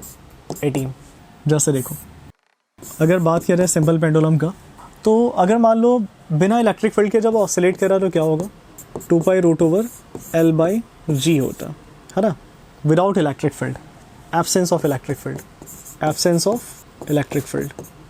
लेकिन जैसे ही इलेक्ट्रिक फील्ड प्रेजेंट होगा, मतलब प्रेजेंस ऑफ इलेक्ट्रिक फील्ड अगर ये प्रेजेंट है, तो बताओ क्या लिखेंगे, T = 2π√L/g इफेक्टिव, या फिर नेट एक्सेलरेशन यहाँ लिख सकते हो। तो ऐसे केस में देखोगे क्लियरली यहाँ पे हमारा होगा कि इसका वैल्यू चेंज होगा, अफेक्टेड ज़रूर होगा। तो इस पर कौन सा चार्ज हमारा पॉजिटिव चार्ज है, और इलेक्ट्रिक फील्ड कैसे हमारा पॉइंटेड है, तो अपवर्ड डायरेक्शन में पॉइंटेड है, ऐसे पॉइंटेड है। तो क्लियर सवाल है, एक्सेलरेशन के इफेक्ट को कम कर देगा, है ना, मतलब ग्रेविटी के इफेक्ट को कम कर देगा, ग्रेविटी के इफेक्ट को कम करेगा। और ऐसे केस में अगर जी इफेक्टिव का वैल्यू निकालना है सबसे आसान तरीका यही है, एम जी नीचे लग रहा है हमारा, एम जी नीचे लग रहा है, बताओ रस्सी में क्या डेवलप होगा, टेंशन डेवलप होगा, and due to this electric field इस पे एक और फोर्स लगने लगेगा, क्या बताओ, क्यू ई ऐसे। और ऐसे केस में देख पा रहे हो जो टेंशन हमारा मिलेगा, नेट फोर्स जो लगेगा हमारा, टेंशन जो लगेगा वो हमारा क्या है, मैं डायरेक्ट लिख देता हूँ, ये होना चाहिए M G minus Q E होना चाहिए, M G minus Q E. और यही हमारा क्या होगा, एम इंटू जी इफेक्टिव यहाँ पे लिखा जा सकता है। ऐसे कैसा बताओ, जी इफेक्टिव मिला कितना हमारा, तो जी इफेक्टिव यहाँ से लिख सकते हैं हम लोग क्या, मास मास कैंसिल करो तो लिख सकते हो जी माइनस क्यू ई बाई क्या, एम। इतना करना नहीं था एक्चुअली, मैं समझाने के लिए बस इतना लिख रहा हूँ। बड़े क्वेश्चन देखते हैं, ट्राई करना चाहिए कि सिंस अपवर्ड डायरेक्शन में बताओ फील्ड लग रहा है, यानी ग्रेविटी के इफेक्ट को कम करेगा, यानी जी इफेक्टिव देख रहे हो साफ साफ कम हो गया, ये कम हो गया तो बताओ टाइम पीरियड क्या होगा, बढ़ जाएगा, टाइम पीरियड क्या होगा, बढ़ जाएगा। क्लियर है? तो अगर मान लो इससे कंपेयर करें तो टाइम पीरियड हमारा क्या होगा, ज़्यादा होगा, टाइम पीरियड क्या होगा, ज़्यादा, और इस बार क्या होना चाहिए, मोर होना चाहिए, इस क्या होगा, मोर होगा, है ना, मोर, मोर राइट आंसर होगा। मतलब ऑसिलेट करने में ज़्यादा टाइम लगेगा, यानी हमारा ऑप्शन बी राइट होता, ऑप्शन बी राइट होता। बाकी सब लोग क्लास में चेक किया ही होगा, आगे देख सकते हैं, है ना। टोटल एनर्जी देख पा रहे हो, stored in a capacitor eight 100 volt is transferred into 100 microfarad capacitor. तो नए वाले कैपेसिटर के क्रॉस हमारा कितना पोटेंशियल ड्रॉप होगा। तो ये भी बड़ा आसान क्वेश्चन हो गया, मतलब एक कैपेसिटर की एनर्जी को दूसरे कैपेसिटर में पूरा का पूरा ट्रांसफ़र हम लोग कर रहे हैं, है ना, ऐसा बोल सकते हो। फर्स्ट कैपेसिटर का जो एनर्जी था वो पूरा का पूरा हम लोग देने जा रहे हैं, किसको बताओ, सेकंड कैपेसिटर को, उसमें ट्रांसफ़र करने वाले हैं। और ऐसे केस में कैपेसिटेंस और वोल्टेज का बात हो रहा है तो फार्मूला बेस्ट होगा ये वाला यूज़ कर लो, half C1V1 square this is equal to half C2V2 square. ऐसे केस में देख पा रहे हैं हाफ हाफ कैंसिल हो गया, मेरे ख्याल से दूसरे वाले में पोटेंशियल पूछा है, मैं डायरेक्ट लिख देता हूँ, V2 स्क्वायर हमारा होना चाहिए C1/C2 और इंटू क्या V1 स्क्वायर, ऐसा होना चाहिए। और यहाँ ठीक से लिखा रहा है V2 तो उसके ऊपर रूट भी चढ़ेगा, तो V2 this is equal to, देखो V2 this is equal to root over क्या C1/C2, देख लेते हैं क्या क्या दिया था कैपेसिटेंस, तो 900 और दूसरे वाले का 100 दिया था, तो ये हो गया 900 बाई क्या 100 और इंटू V1, तो V1 हमारा बाहर ही रख लो रूट के, ज़्यादा बेटर होगा, है ना, रूट के बाहर आ जाएगा, समझ पा रहे हो। तो V1 हमारा कितना है, 100 दिया था, तो 100 यहाँ लिख देते हैं इंटू 100। ऐसे कैसे में देख पा रहे हो 3 into 100 that is what 300 right answer होना चाहिए, तो 300 वोल्ट्स होना चाहिए राइट आंसर, तो ऑप्शन डी राइट होगा इसका, ऑप्शन डी, है ना, ऑप्शन डी राइट होता है। इजी क्वेश्चन है, देख लेना, 300 वोल्ट्स राइट आंसर होना चाहिए। ठीक है, तो ये क्वेश्चन नंबर 19 हो गया। अब देखते हैं नेक्स्ट क्वेश्चन क्या दिया, क्वेश्चन नंबर 20 क्या है। चलो ये तो बड़ा आसान है, कुछ करना ही नहीं है, बस लिस्ट में मिलाना है कि कौन किसको इंडिकेट कर रहा है। तो क्वेश्चन नंबर 20 देखते हैं क्या दिया है। ये लिस्ट 1 है, ये लिस्ट 2 है, और पूछा जा रहा है carriers of current in a metal wire. Metal wire में कैरियर्स ऑफ करंट कौन होता है, तो क्लियर सब मेटल का बात हो रहा है, नहीं इलेक्ट्रॉन्स होगा, यानी बताओ मैं लिखने ही जाता हूँ, बताओ ए का क्या होना चाहिए, ए का तो मुझे तो लग रहा है 3 होना चाहिए, फिलहाल लिखते ही जाते हैं। ठीक है, फिर बताओ carriers of current in ionic crystal and electrolytic liquids, तो अच्छे से जानते हो, सेल वगैरह पड़े होगे, है ना, ऐसा वो इलेक्ट्रोलाइटिक सेल वगैरह, तो वहाँ पे कौन कैरियर होता है, पॉजिटिव या नेगेटिव आयंस होता है, तो बी का हमारा 4 होना चाहिए। सी देखते हैं, सी क्या दिया था, sum of currents entering at a junction वो 0, तो इसमें बोलना पड़ेगा क्या, है ना, डायरेक्टली सब लोग समझ पा रहे, बताओ किरचॉफ्स करंट लॉ यानी फर्स्ट लॉ, यानी ये 1 लिख सकते हैं। और डी में लिखा है सम ऑफ वोल्टेज क्या होना चाहिए, बताओ 0 होना चाहिए, है ना, sum of changes in potential close law में 0, तो ये बताओ सेकंड लॉ को इंडिकेट कर रहा है, ये सेकंड हो गया। तो बड़ा ही इजी क्वेश्चन है, अरे कुछ तो देख लो कौन सा ऑप्शन राइट होना चाहिए इसका, 3 4 1 2 3 4 1 2, यानी ऑप्शन भी राइट होगा, है ना, बड़ा ही इजी क्वेश्चन है। ये सब क्वेश्चन में एक्सप्लेनेशन का नीड नहीं होना चाहिए, थोड़ा भी अगर बेसिक आइडिया ठीक से है तो। देखते हैं नेक्स्ट वाला 21 में क्या दिया है। 21 में एक सर्किट बना के रखा है, 5 ओम में जूल पर सेकेंड, मतलब 5 ओम वाले रेजिस्टर में इतना हमारा पावर लॉस हो रहा है, तो पूछा जा रहा है ये 12 ओम वाले में कितना पावर लॉस होगा, इसमें गिवन है और इसमें पावर लॉस पूछा जा रहा है, होगा भाई कहाँ से हो जाए, काफ़ी ईजी है। जैसे देखो वो सर्किट बोलो तो मैं फिर से ड्रॉ कर लेता हूँ, क्वेश्चन नंबर 21 है, सर्किट पहले मैं फिर से रीड्रॉ कर लेता हूँ यहाँ पे। चलो ठीक है, ऐसा दे रखा था, फाइनली करंट वगैरह देख पा रहे हो, इसमें जो करंट जा रहा है इसको I1 कंसिडर किया गया है, सारा लोग ठीक से चेक कर लेते हैं। इसमें जो करंट जा रहा है उसको I1 माना गया है, इसमें जो करंट जाएगा इसको I2 लिखना है, और इसमें जो करंट जाएगा वो हमारा क्या I है ना, ये हमारा I है, और ये हमारा एक जंक्शन है। तो इसमें अगर पावर लॉस चाहिए है ना, पावर कितना लॉस होगा, तो ये वाला आई का वैल्यू तो चाहिए होगा, यानी I1 I2 मिलेगा तो आई मिल जाएगा, क्योंकि इतना तो हम लोग समझ पा रहे हैं I is what, I is I1 plus I2 होगा।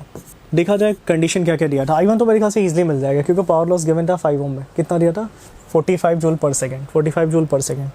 तो चलो पावर गिवन है, पावर को क्या लिख सकते हैं, I² R लिख सकते हैं। तो फाइनली यहाँ पे लिख देते हैं पावर, मैं यहाँ पे लिखता हूँ, इस वाले 5 के लिए लिख रहे हैं, ठीक है। पावर मैंने लिख दिया I² R। पावर हमारा इसमें देखा जाए गिवन था हमारा 45 दिया था, 45 this is equal to I1 square, और रेजिस्टेंस कितना दिया है 5 दिया है। ये हमारा कितने बार में कैंसिल हो गया, 9 टाइम्स में कैंसिल हो गया, ठीक है।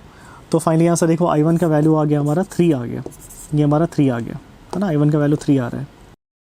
तो I1 3 एम्पेयर मिल गया, तो मेरे ख्याल से I1 मिल गया, तो फिर चाहो तो I2 भी निकाला जा सकता है, थोड़ा सोचोगे तो, है ना, बिकॉज दोनों का कैसा कनेक्शन है, पैरेलल, पोटेंशियल डिफरेंस सेम रहेगा। इसकी क्रॉस पोटेंशियल डिफरेंस देखते हैं कि अगर मैं लगा दूँ इसकी cross V equal to IR, तो ऐसे ही समझ पा रहे हो, पोटेंशियल डिफरेंस होगा कितना I1 कितना है हमारा 3, रेजिस्टेंस कितना है बताओ 5, यानी बताओ मिला कितना 15 वोल्ट्स मिल रहा है। तो इसकी क्रॉस अगर 15 वोल्ट है तो इसके क्रॉस भी 15 वोल्ट ही होगा, और अगर इसके क्रॉस भी 15 वोल्ट है तो ऐसे ही I2 हमारा मिल गया। बताओ ये हमारा मिला है 3 एम्पेयर, और ये तो डायरेक्ट लिख सकते हो 1 एम्पेयर, क्योंकि समझ पा रहे हो वही लिखेंगे V/R, यानी 15/15 दैट इज़ व्हाट 1 एम्पेयर।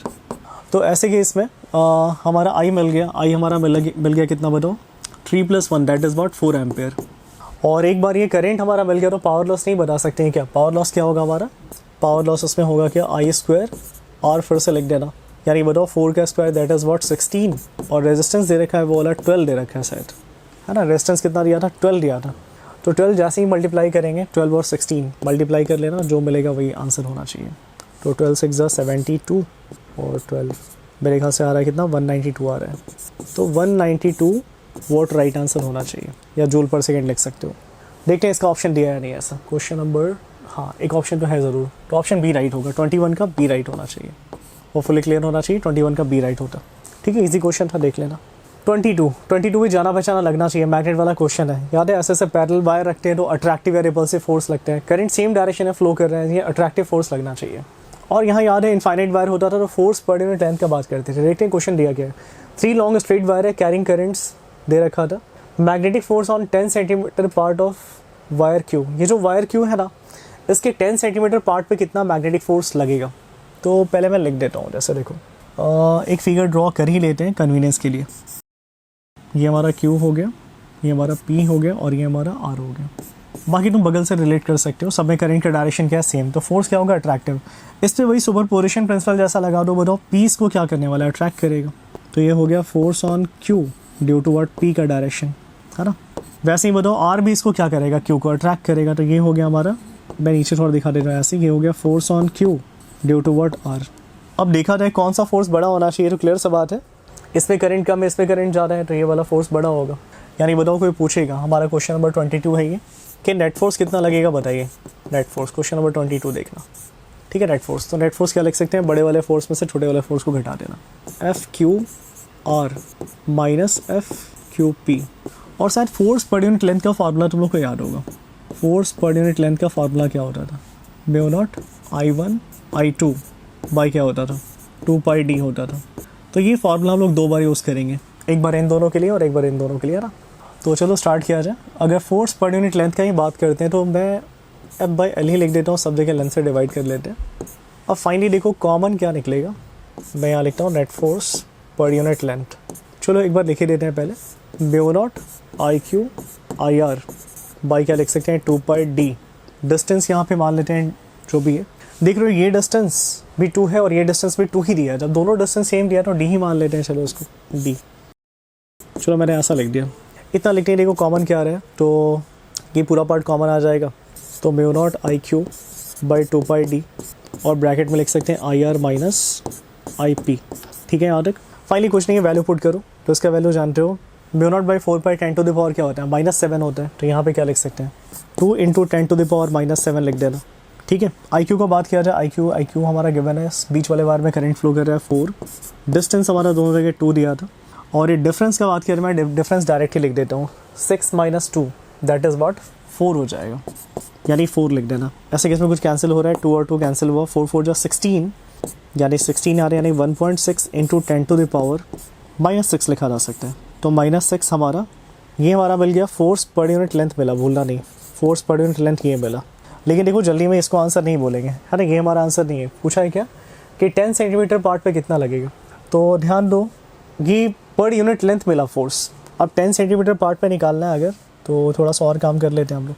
तो लेंथ कितना लेना होगा 10, यानी नेट फोर्स का बात किया जाए तो 1.6 इंटू 10 टू द पावर क्या -6, और ठीक से ध्यान दिया जाए तो 10 सेंटीमीटर शायद बोल रहे हैं ना, 10 सेंटीमीटर, यानी अगर मीटर में कन्वर्ट करो तो 0.1 आ जाएगा, है ना।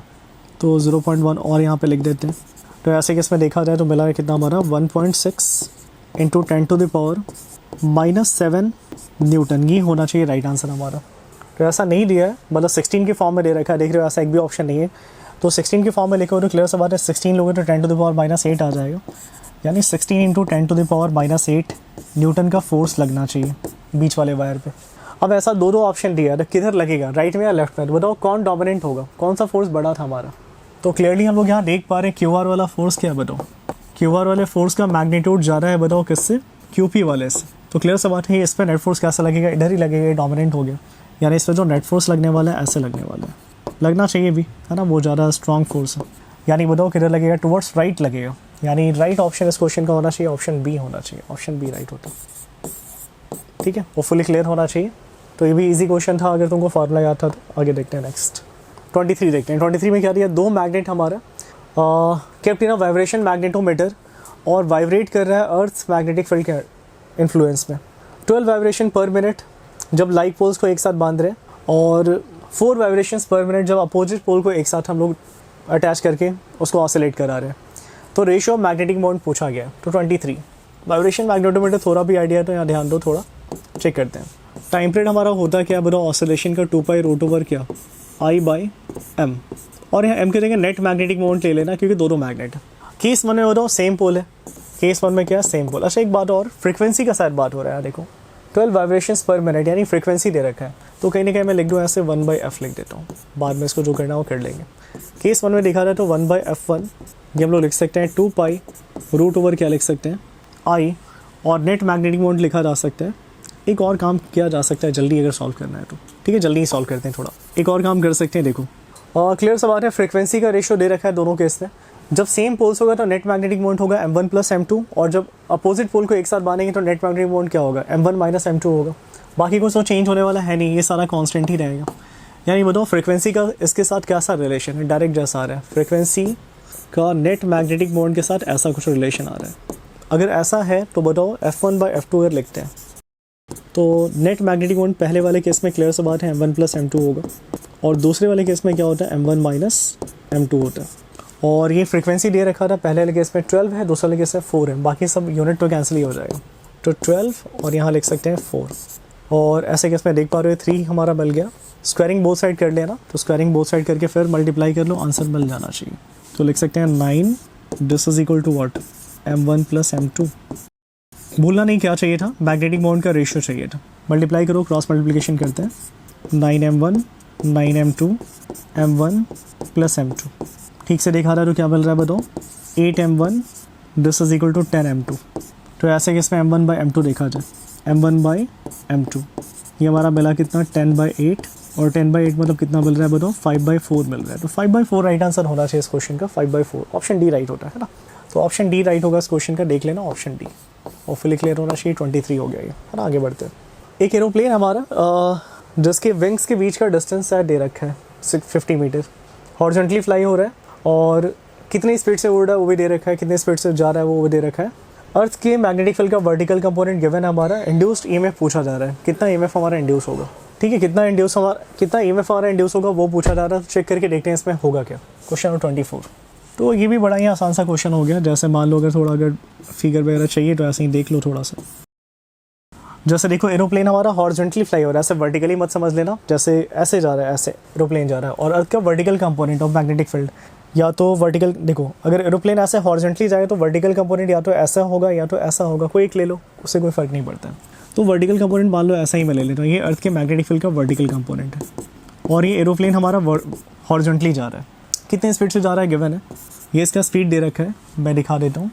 ये दिया था 720 किलोमीटर पर आवर, मैं मीटर पर सेकंड में कन्वर्ट करना चाहता हूँ, 5/18 से मल्टीप्लाई करो, 40 यानी बताओ कितना मिल गया, 200 मिल रहा है। 200 मीटर पर सेकंड इस स्पीड से जा रहा था। मैग्नेटिक फील्ड की वैल्यू दे रखा था, ये अर्थ के मैग्नेटिक फील्ड का वर्टिकल कंपोनेंट है, ये दे रखा है। कितना दिया था हमारा, कुछ गिवन है, रहने दो, 2 बार लिखना पड़ेगा, रहने देते हैं। ये बीवी हमारा बीवी को इंडिकेट कर रहा है।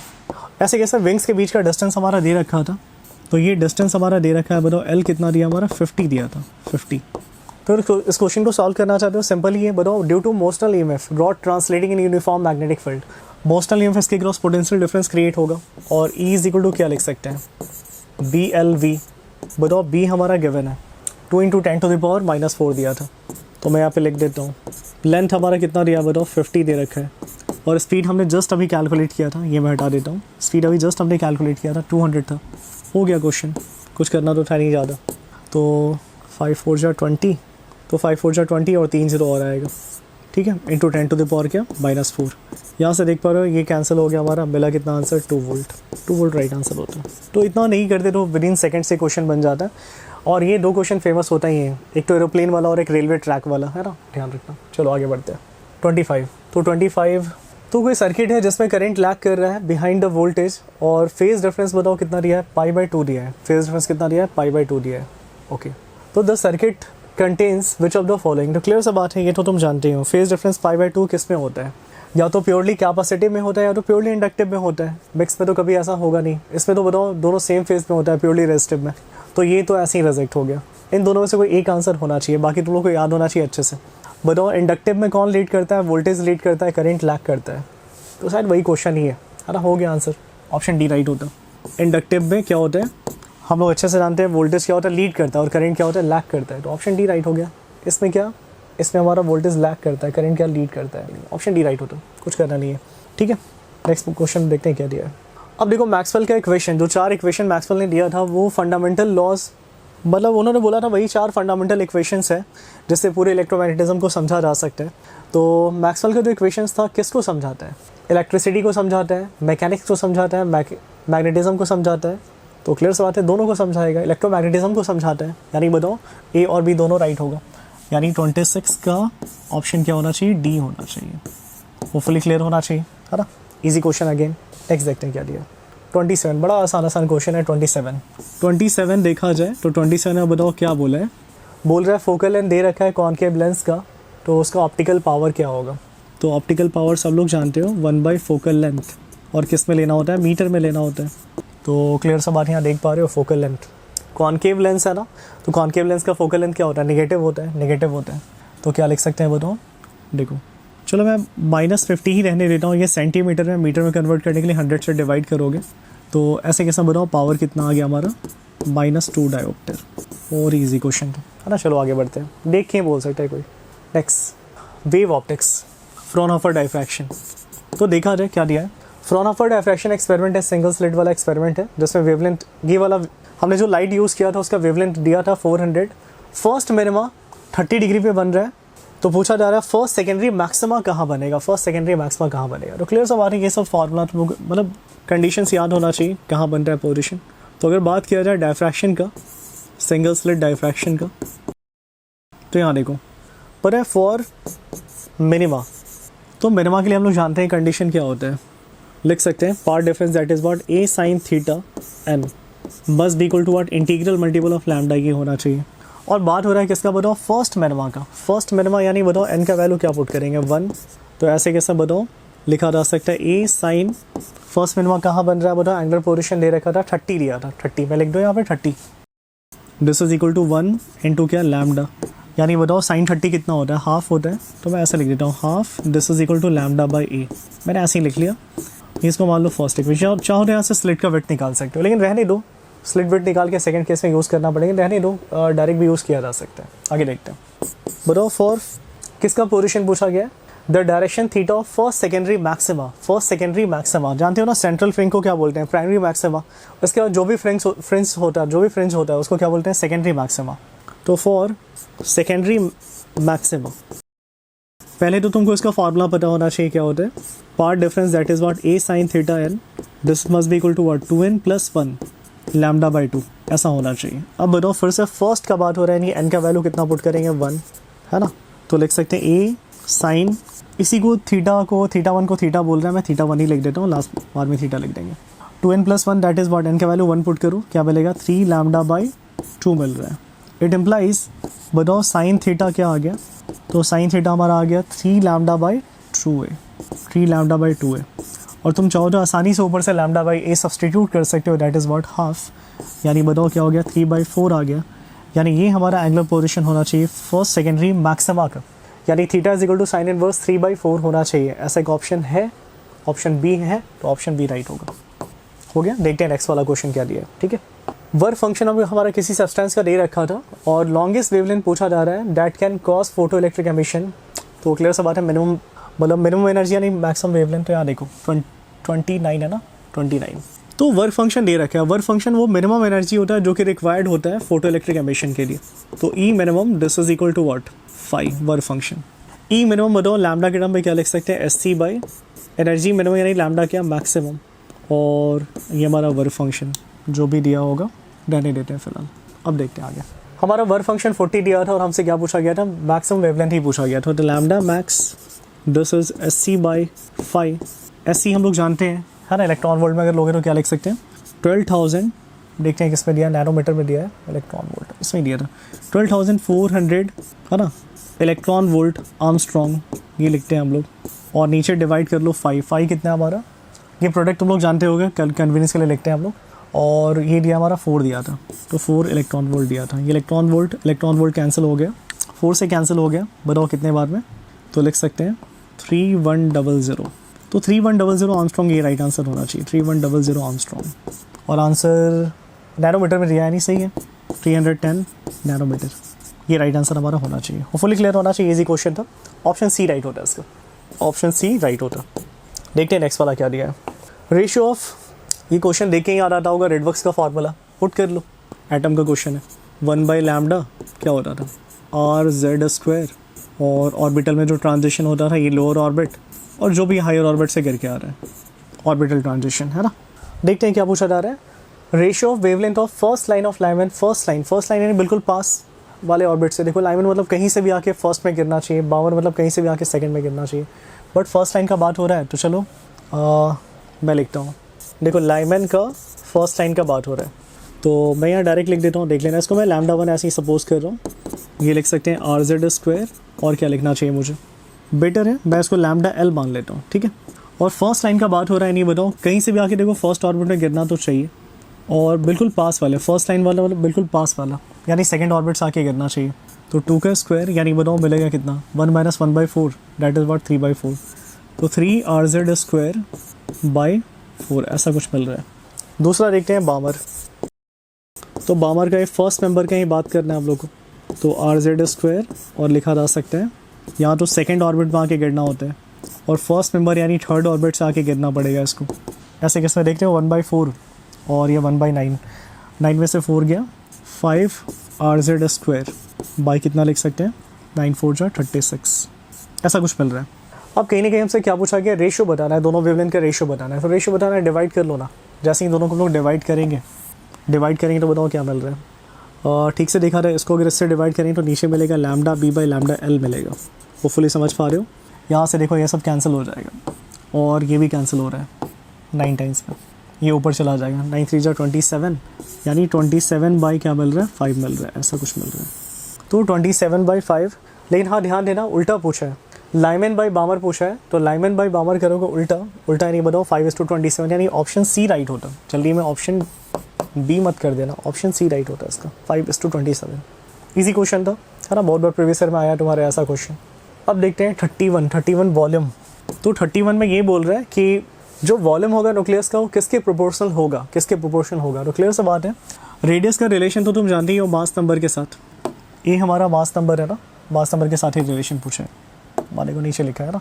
तो ये तो जानते हैं R = क्या होता है, R0 A⁻1/3 होता है, लेकिन रेडियस का नहीं पूछा है, वॉल्यूम का पूछा है। तो वॉल्यूम क्या होगा, स्पेरिकली होता है जनरली हमारा न्यूक्लियस, 4/3 πr³, यानी लिख सकते हैं 4/3 पाई इस पूरी का क्यूब, यानी क्या R0³ A। यानी बताओ वॉल्यूम का मास नंबर के साथ कैसा रिलेशन होता है, डायरेक्ट होता है। ये तो डेरिवेशन का पार्ट ही होता है, यहीं से तो स्टार्ट ही होता था। जितना ज़्यादा मेंबर्स बढ़ेंगे उतना ज़्यादा वॉल्यूम बढ़ेगा, है ना। सिंपल सा लॉजिक है, तो ऑप्शन ए राइट होता है इसका, है ना, 31 करके होता। चलो ठीक है, नेक्स्ट देखते हैं क्या हमारा। ये देख पा रहे हो एक सर्किट है, डायोड है, रेजिस्टर है। पढ़ते हैं क्वेश्चन क्या है। डायोड को फॉरवर्ड बायस किया गया, बिल्कुल सही है, फॉरवर्ड बायस हम लोग कर रहे हैं। By a 2 volt battery, however there is a drop of 0.5 volt across the diode. इसके क्रॉस कितना ड्रॉप हो रहा है, 0.5 वोल्ट का ड्रॉप हो रहा है, मतलब वही बैरियर पोटेंशियल वगैरह होगा, जिससे पोटेंशियल कुछ वोल्टेज ड्रॉप होगा यहाँ पे, है ना। Okay, which is independent of current, current पर डिपेंड नहीं कर रहा हुआ, ऐसा बोल रखा है। Also a current greater than 10 milli ampere produces large joule loss and damage the diode. तो काफ़ी ज़्यादा अगर करंट हम लोग फ्लो करा देंगे तो ये डैमेज हो जाएगा, इससे ज़्यादा करंट फ्लो नहीं कराना है।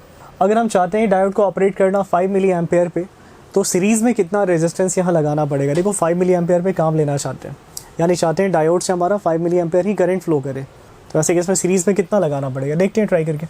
तो 32, तो वही लिख सकते हैं करंट इज़ वॉट, लिख देना नेट वोल्टेज बाई क्या, रेजिस्टेंस, है ना, रेजिस्टेंस ऑफ डायोड, मतलब टोटल रेजिस्टेंस ऑफ सर्किट।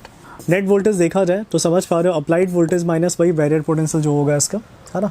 यहाँ पे कुछ वोल्टेज ड्रॉप हो रहा है ना, ड्रॉप हो रहा है कितना, 0.5, यानी बताओ नेट वोल्टेज क्या लिख सकते हैं, 2 वोल्ट माइनस 0.5, ये वोल्टेज ड्रॉप हो गया था वहाँ पे।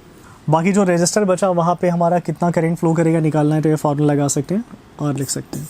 लेकिन हम चाहते हैं हमारे सर्किट में ज़्यादा से ज़्यादा करंट कितना फ्लो करे, 5 मिली एम्पेयर, इससे ज़्यादा फ्लो नहीं कराना चाहते हैं, तो 5 × 10⁻³ लिख तो सकते हो।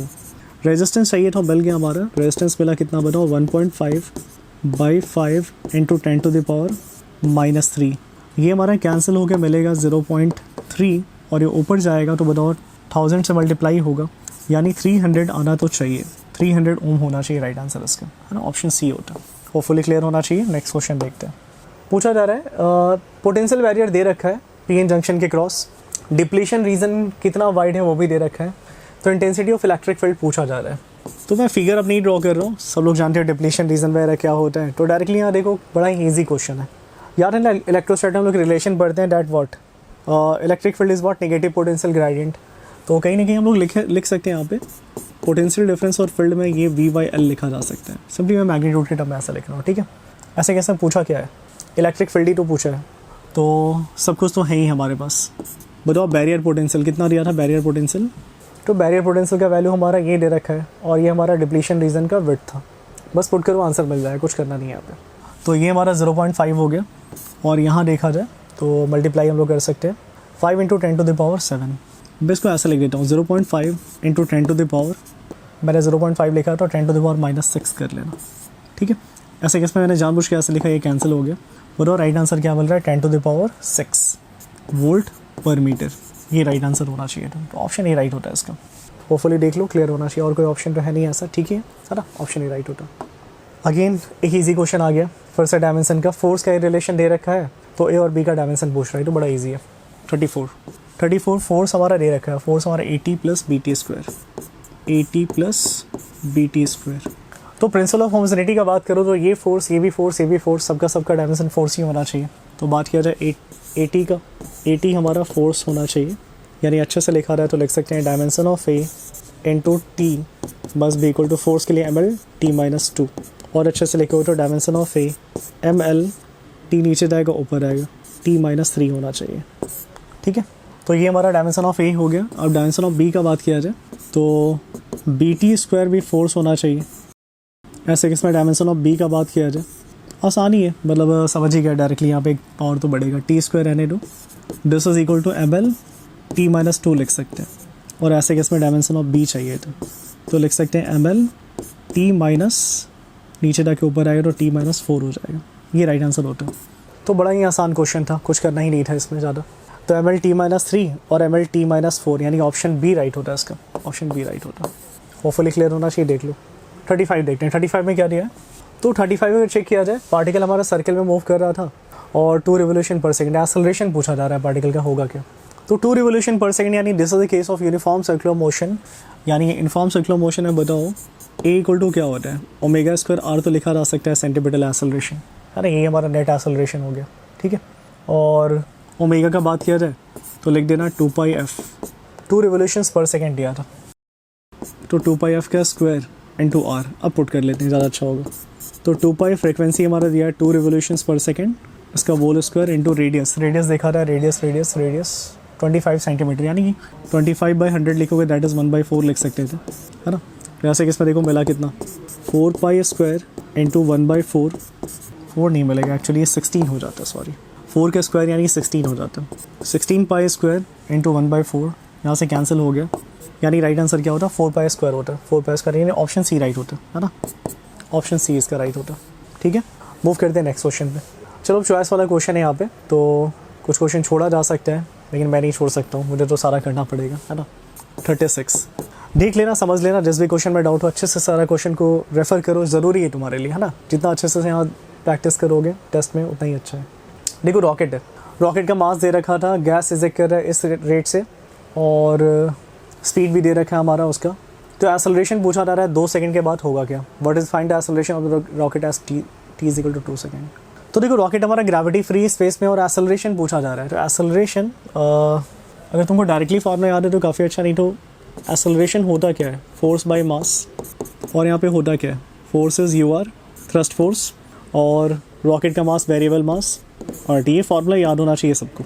और अगर याद है तो फाइनली हम लोग लिख सकते हैं, बताओ U हमारा होगा क्या, U वो एग्जॉस्ट गैस का स्पीड हो गया। एग्जॉस्ट गैस का स्पीड कितना दिया है, 20 मीटर पर सेकेंड दिया था, पुट कर लेना 20। और किस रेट से कंज्यूम हो रहा है फ्यूल, तो 50 kg पर सेकेंड, तो ये भी ठीक ही ठाक दिया है, तो डायरेक्ट 50 लिखा जा सकता है। रॉकेट का मास 2000 माइनस रेट ऑफ कंजम्पशन 50, और कितनी टाइम के बाद, 2 सेकेंड के बाद। देखा जाए कितना मिल रहा है मल्टीप्लाई करके, ऊपर मिला हमारा 1000, नीचे देखा जाए 2000 में से कितना जाएगा, 100 जाएगा, तो बचेगा कितना हमारा 1900 बचेगा। तो राइट आंसर मिल रहा है क्या, 10/19 मिल रहा है। तो 2 सेकंड के बाद रॉकेट का स्पीड ये होना चाहिए, अगर है ना, 2 सेकंड के बाद रॉकेट का स्पीड ये होना चाहिए 10/19, यानी ऑप्शन ए राइट होता है इस क्वेश्चन का, ऑप्शन ए राइट होता है, देख लेना ऑप्शन ए राइट है। मूव करते हैं नेक्स्ट क्वेश्चन पे, क्या दिया था, एक बॉडी है जिसको हमने टाई कर दिया, बताओ किसी मासलेस स्ट्रिंग से, और वर्टिकल सर्कुलर मोशन करा रहे हैं, ठीक है, और एयर रेजिस्टेंस नहीं है, तो then at all instants in the absence of air resistance, तो अगर एयर रेजिस्टेंस नहीं हो तो सारे इंस्टेंट पे होगा क्या, acceleration of the body is directed toward centre, तो क्या एक्सेलरेशन सेंटर की तरफ डायरेक्टेड होगा क्या, तो बिल्कुल नहीं है।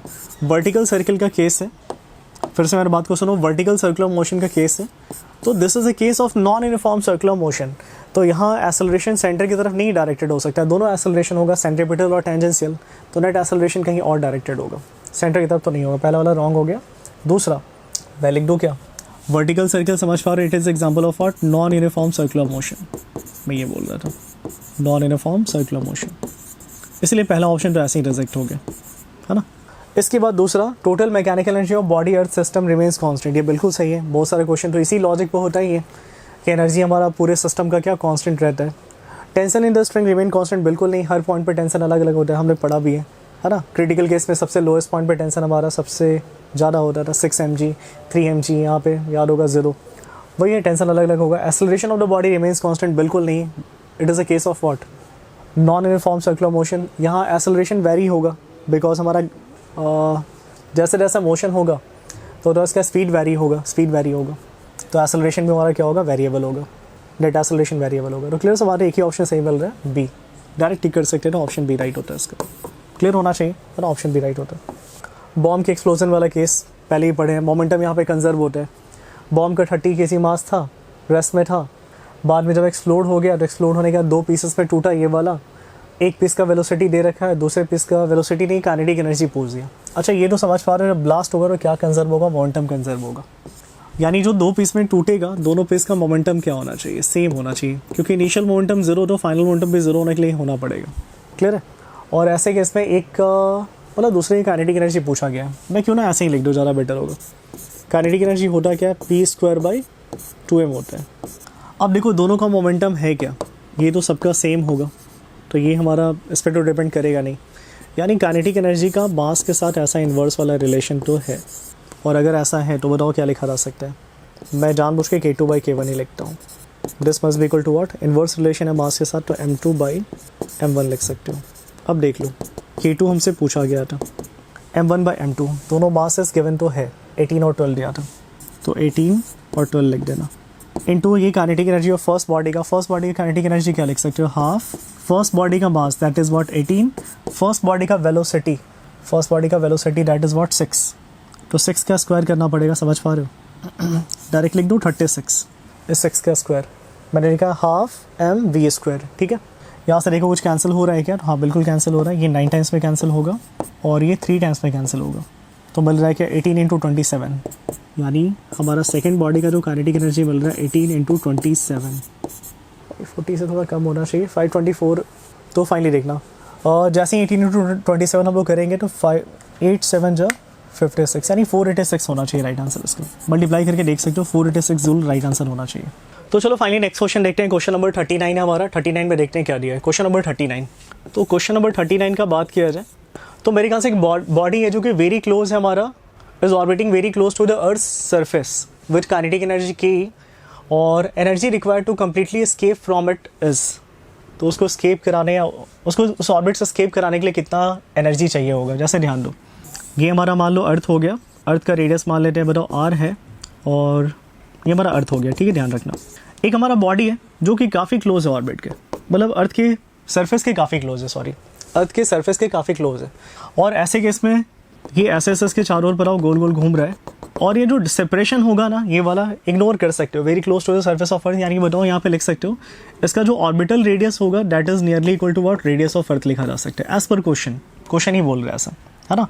ऑर्बिटल रेडियस मतलब ये वाला पूरा radius, this is equal to what radius of earth, ये लिखा जा सकता है। अब ऐसे केस में इसको हम लोग स्केप कराना चाहते हैं इस ऑर्बिट से, फ्रॉम इट, है ना, इस ऑर्बिट से स्केप कराना चाहते हैं, तो कैसे स्केप होगा कोशिश करते हैं। पर अगर ये बॉडी रेस्ट में होता ना, कोई भी बॉडी अगर अर्थ के सरफेस पर रेस्ट पे रखा होता है तो स्केप कराने के लिए स्केप वेलोसिटी चाहिए होता है, जिसका वैल्यू तुम लोग को पता है। बताओ स्केप वेलोसिटी का वैल्यू कितना होता था, √2 gm/r। अगर कोई चीज़ अर्थ के सरफेस पर रेस्ट में रखा है तो रेस्ट में रखा है तो ये इसको वेलोसिटी देना पड़ता था, यानी उसको कितना एनर्जी प्रोवाइड करना पड़ेगा, कितना काइनेटिक एनर्जी प्रोवाइड करना पड़ेगा। तो स्केप कराने के लिए काइनेटिक एनर्जी जो रिक्वायर्ड होता है, पता है क्वेश्चन दो तरीके से कर सकते हैं, तो बड़ा आसान है, लेकिन मैं वैसे नहीं बता रहा हूँ, पहले समझा देता हूँ ठीक से।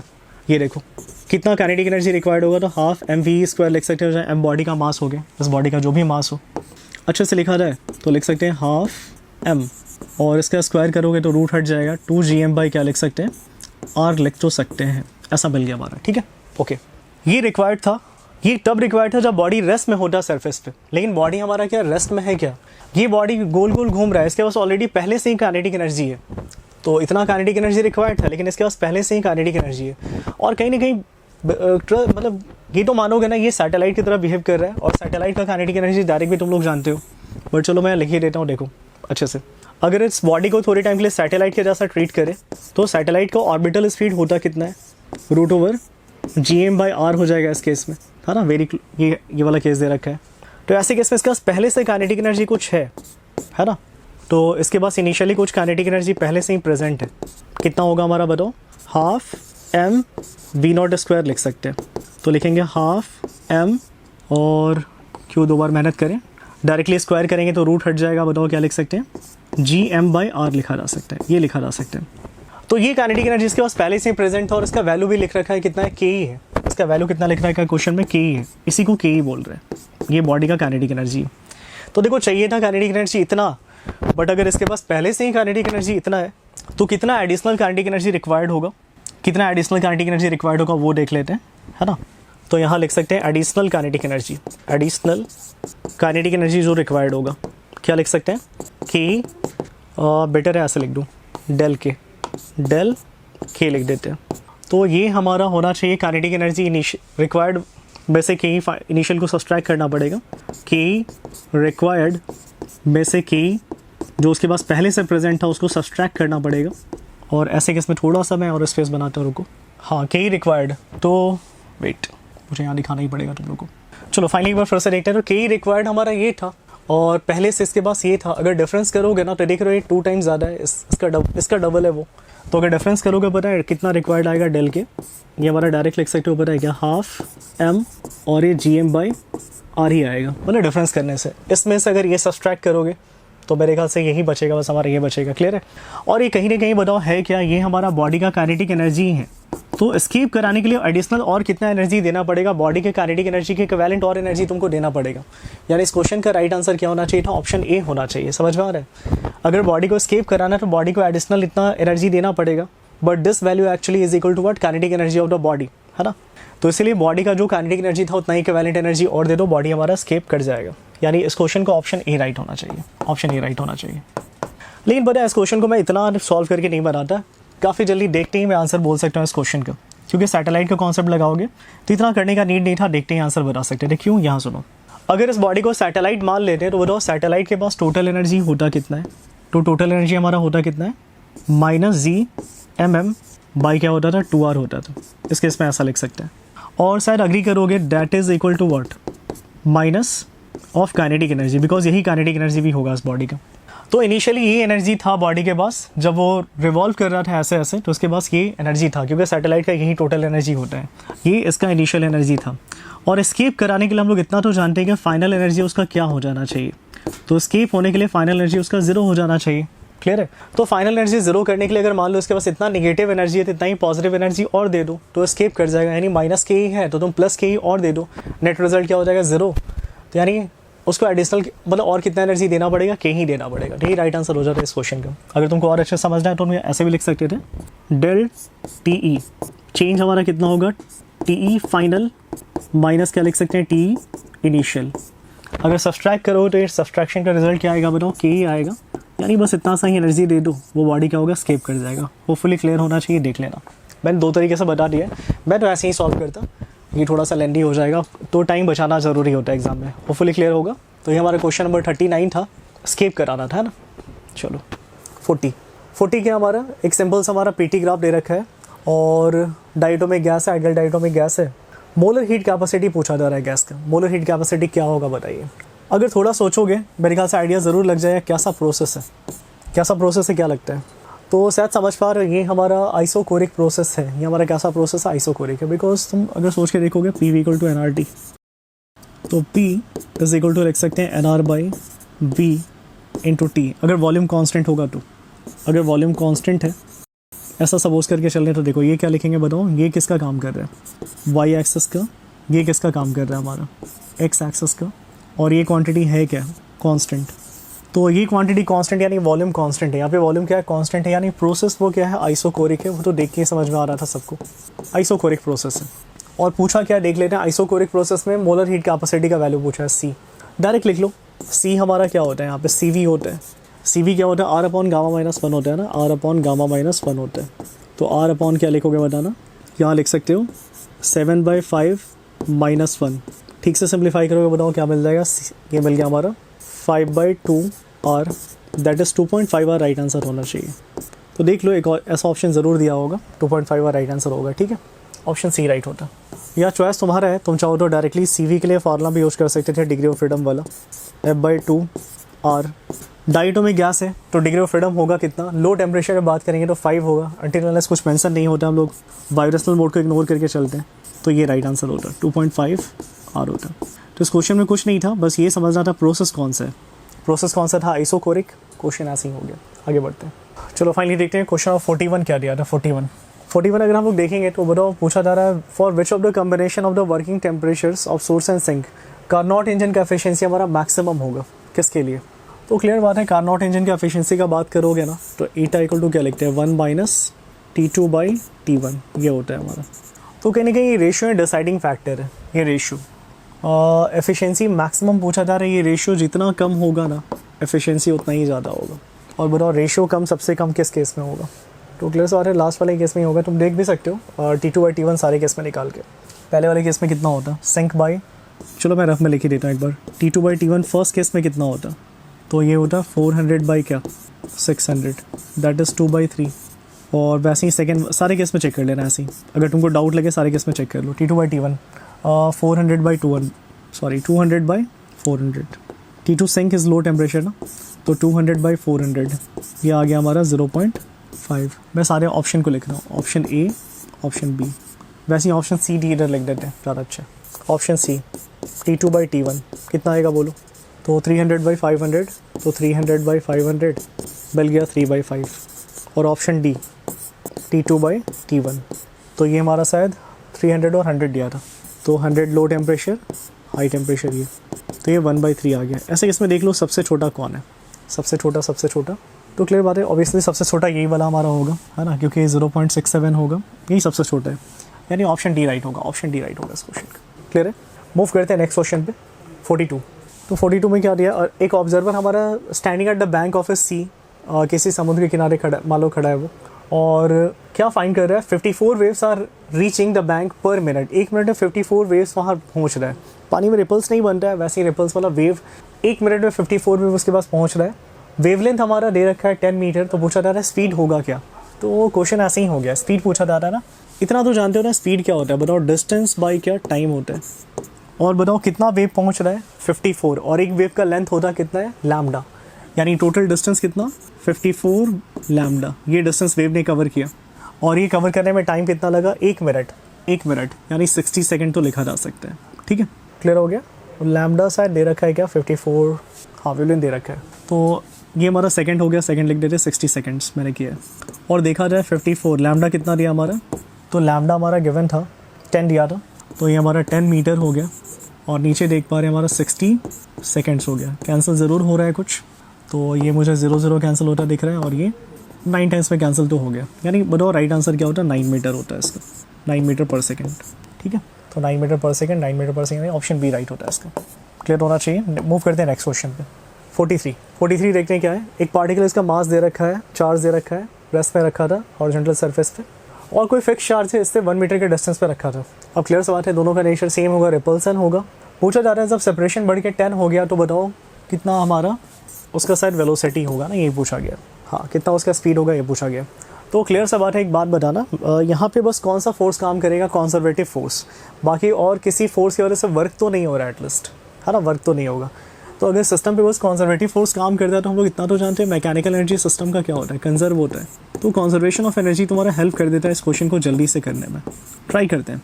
शुरू में चलो मैं अच्छे से लिख देता हूँ, K Q1 Q2 बाई क्या लिख देते हैं R, जो भी सेपरेशन हो R1 मान लेते हैं। इनिशियली काइनेटिक एनर्जी शायद रेस्ट में था, बाद में सेपरेशन हमारा थोड़ा सा बढ़ गया है, K Q1 Q2 बाई लिख देना R2, और फाइनली काइनेटिक एनर्जी एक तो रेस्ट में एक ही मूव कर रहा है, तो बस जो मूव कर रहा है उसका ही कंसिडर करेंगे, हाफ mv² हो गया। और ऐसे केस में अगर ये चाहिए तो मेरे ख्याल से हाफ mv² यहाँ से मिल जाएगा हम लोग को, half mv²। This is equal to common क्या ले लें, K Q1 Q2, और लिखा जा सकता है ये इस साइड आ जाएगा, तो 1/R1 माइनस 1/R2 लिख तो सकते हैं हम लोग ऐसा। इतना लिखने के बाद सब कुछ गिवन है, शायद पुट करना आंसर मिल जाना चाहिए। 1/2 mass is given 1 gram, so 10⁻³ v² लिख देना। This is equal to K, K हमारा हो गया 9 × 10⁹ हो गया। Q1 Q2 देखा जाए, Q1 Q2 तो एक दिया था 1 और दूसरा दिया 2 माइक्रो मिली दिया है, मैं डायरेक्ट ऐसा लिख दूँ। अच्छा चलो 1 माइक्रो दिया था और 2 मिली दिया था, ठीक लिखा है मैंने। इसके बाद शुरू में सेपरेशन था हमारा 1 मीटर, बाद में 10 हो गया। तो शुरू में सेपरेशन 1 मीटर था, बाद में सेपरेशन बढ़ के क्या 10 मीटर हो गया। बस इतना ही तो करना था, क्वेश्चन का सॉल्यूशन हो गया। देखा था कुछ कैंसिल हो रहा है, कैंसिल बिल्कुल हो रहा है, ये 9 कैंसिल हो गया। और क्या कैंसिल करें, तो एक काम किया जाए, फिलहाल थोड़ा और सॉल्व करते हैं। तो अगर यहाँ से देखा जाए v², ये क्वांटिटी को मैं उस साइड लेके चले जाता हूँ, तो 2 × 10³ तो लिखा जा सकता है।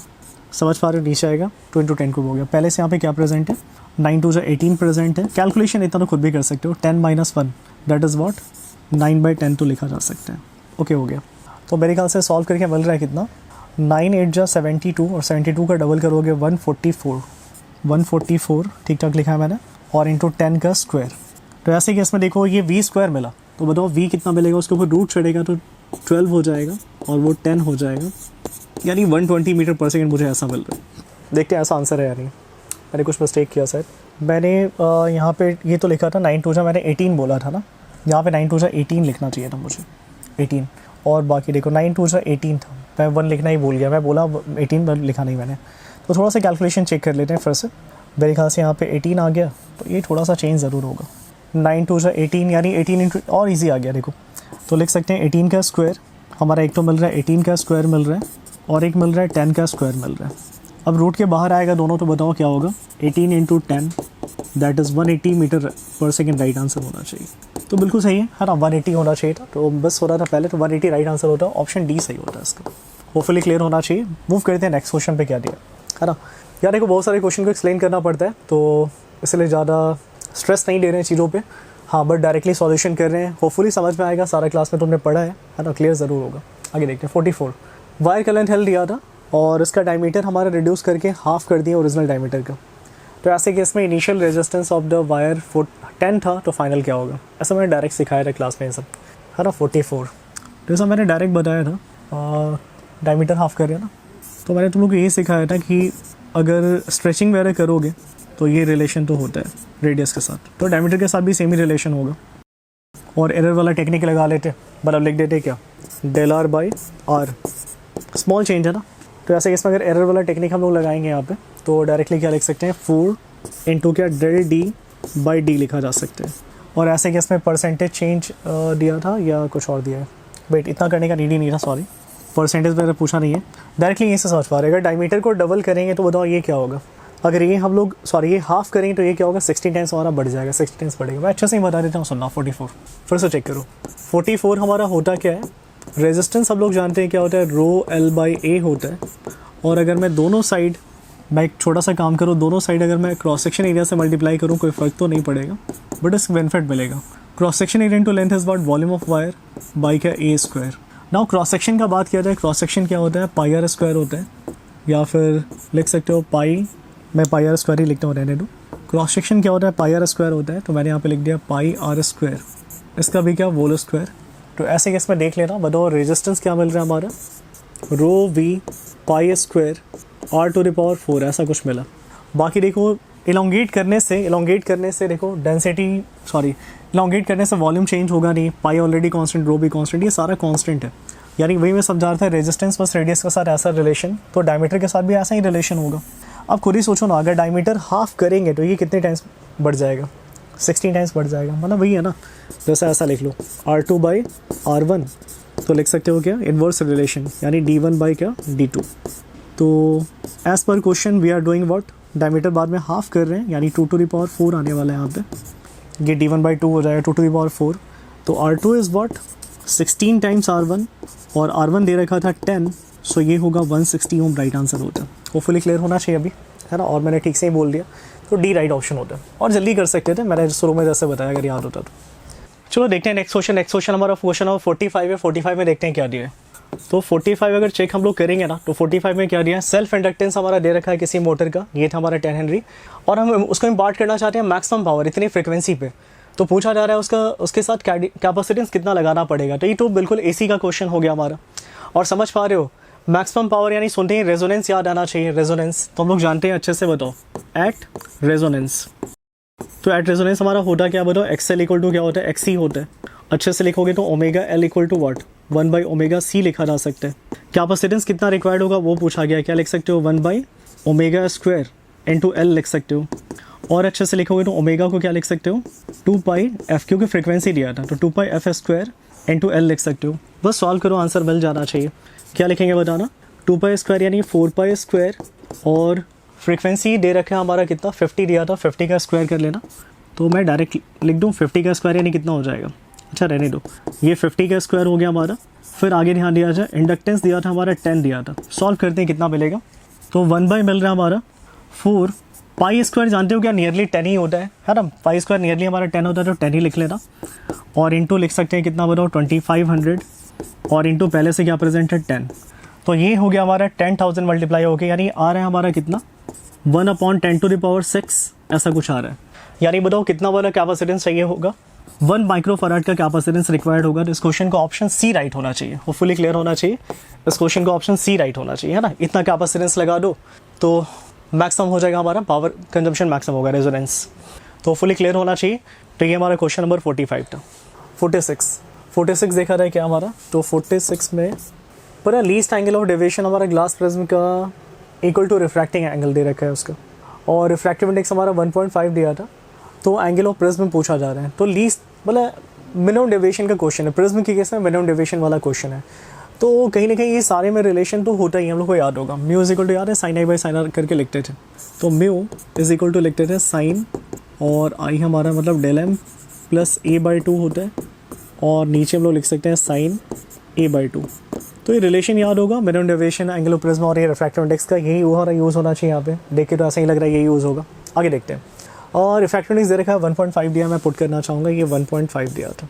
This is equal to sine देखा जाए तो डेल एम प्लस ए। तो आई थिंक क्वेश्चन में दे रखा है कि ये जो डेल एम का वैल्यू है ना, बताओ किसके इक्वल है? रिफ्रैक्टिंग एंगल के इक्वल है, यानी दोनों सेम है, दोनों सेम है। और एंगल ऑफ प्रिज्म भी पूछा गया, ये भी ए है और ये भी है। क्वेश्चन के according del M equal to what? A. ये मैं नहीं बोल रहा है, क्वेश्चन बोल रहे हैं अकॉर्डिंग टू क्वेश्चन। तो अगर ऐसा है तो बताओ ऊपर क्या होगा? 2a/2 that is what? ए। और नीचे क्या मिल रहा है बताओ? साइन a/2 मिल रहा है। अब यहाँ से ए कैसे निकालोगे? तो थोड़ा सा ट्रिक वो लगा लो, ट्रिग्नोमेट्री का रिलेशंस। इसको लिख सकते हो 2 sin a/2 cos a/2 लिख देना।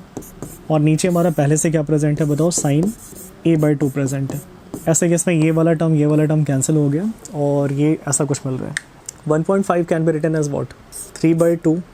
और वहाँ से भी 2 ले आओ और ये मिल रहा है क्या बताओ? cos a/2 आ रहा है, cos a/2 आ रहा है, ऐसा कुछ आ रहा है।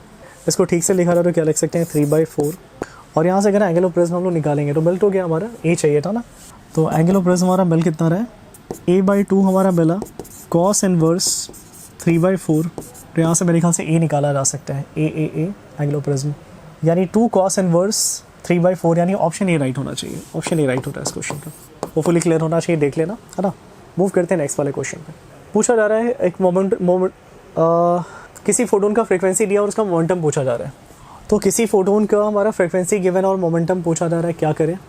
फॉर्मूला तो ऐसा हम लोग जानते हैं, लैम्डा इक्वल टू क्या होता है? h बाई, मतलब ये तो जानते हैं ना। मोमेंटम पूछा जा रहा है, p is equal to h by lambda होता है, p is equal to h by lambda होता है, ठीक है। लेकिन यहाँ फ्रीक्वेंसी दिया है तो हम लोग इतना तो जानते हैं, mu equal to what? c by lambda होता है। तो यहाँ से बताओ फ्रीक्वेंसी के टर्म में अगर लिखेंगे लैम्डा को तो क्या लिख सकते हैं यहाँ पे? Lambda can be written as what? c by mu, यानी c बाई म्यू मैंने ऐसे लिख दिया, अब हो गया। यहाँ से सॉल्व कर लेना, मिल जाना चाहिए। 6.62 इंटू 10⁻34 फ्रीक्वेंसी दे रखा है क्वेश्चन में। 1.5 इंटू 10⁻13 और नीचे बात किया जाए c का 3 इंटू 10⁸ होगा, है ना। ऐसे केस में देख पा रहे होगा, ठीक से लिखा रहा है तो 1.5 को 3/2 तो लिखा जा सकता है। ये 2 बार में कैंसिल ही कर लो ना, फिर यहाँ भी कैंसिल हो जाएगा। बताओ कितना मिल रहा है? 3.31 इंटू 10⁻। देखा जाए ऊपर जाएगा तो 5 बचेगा, 5 इसमें जाएगा तो मेरे ख्याल से 10⁻⁻29 मिलेगा, ऐसा कुछ आ रहा है, ऐसा मिलना चाहिए। बिल्कुल सही है, तो ऑप्शन ए राइट होगा, ऑप्शन ए इसका राइट होता। आसान सा क्वेश्चन था, कुछ करना नहीं, फॉर्मुला बेस्ड क्वेश्चन एकदम सारा। 48 देखते हैं क्या है? देख रहे हो एक साइड डायोड है, फॉरवर्ड बायसिंग इसका देख पा रहे हो फिगर में, और जंक्शन डायोड है।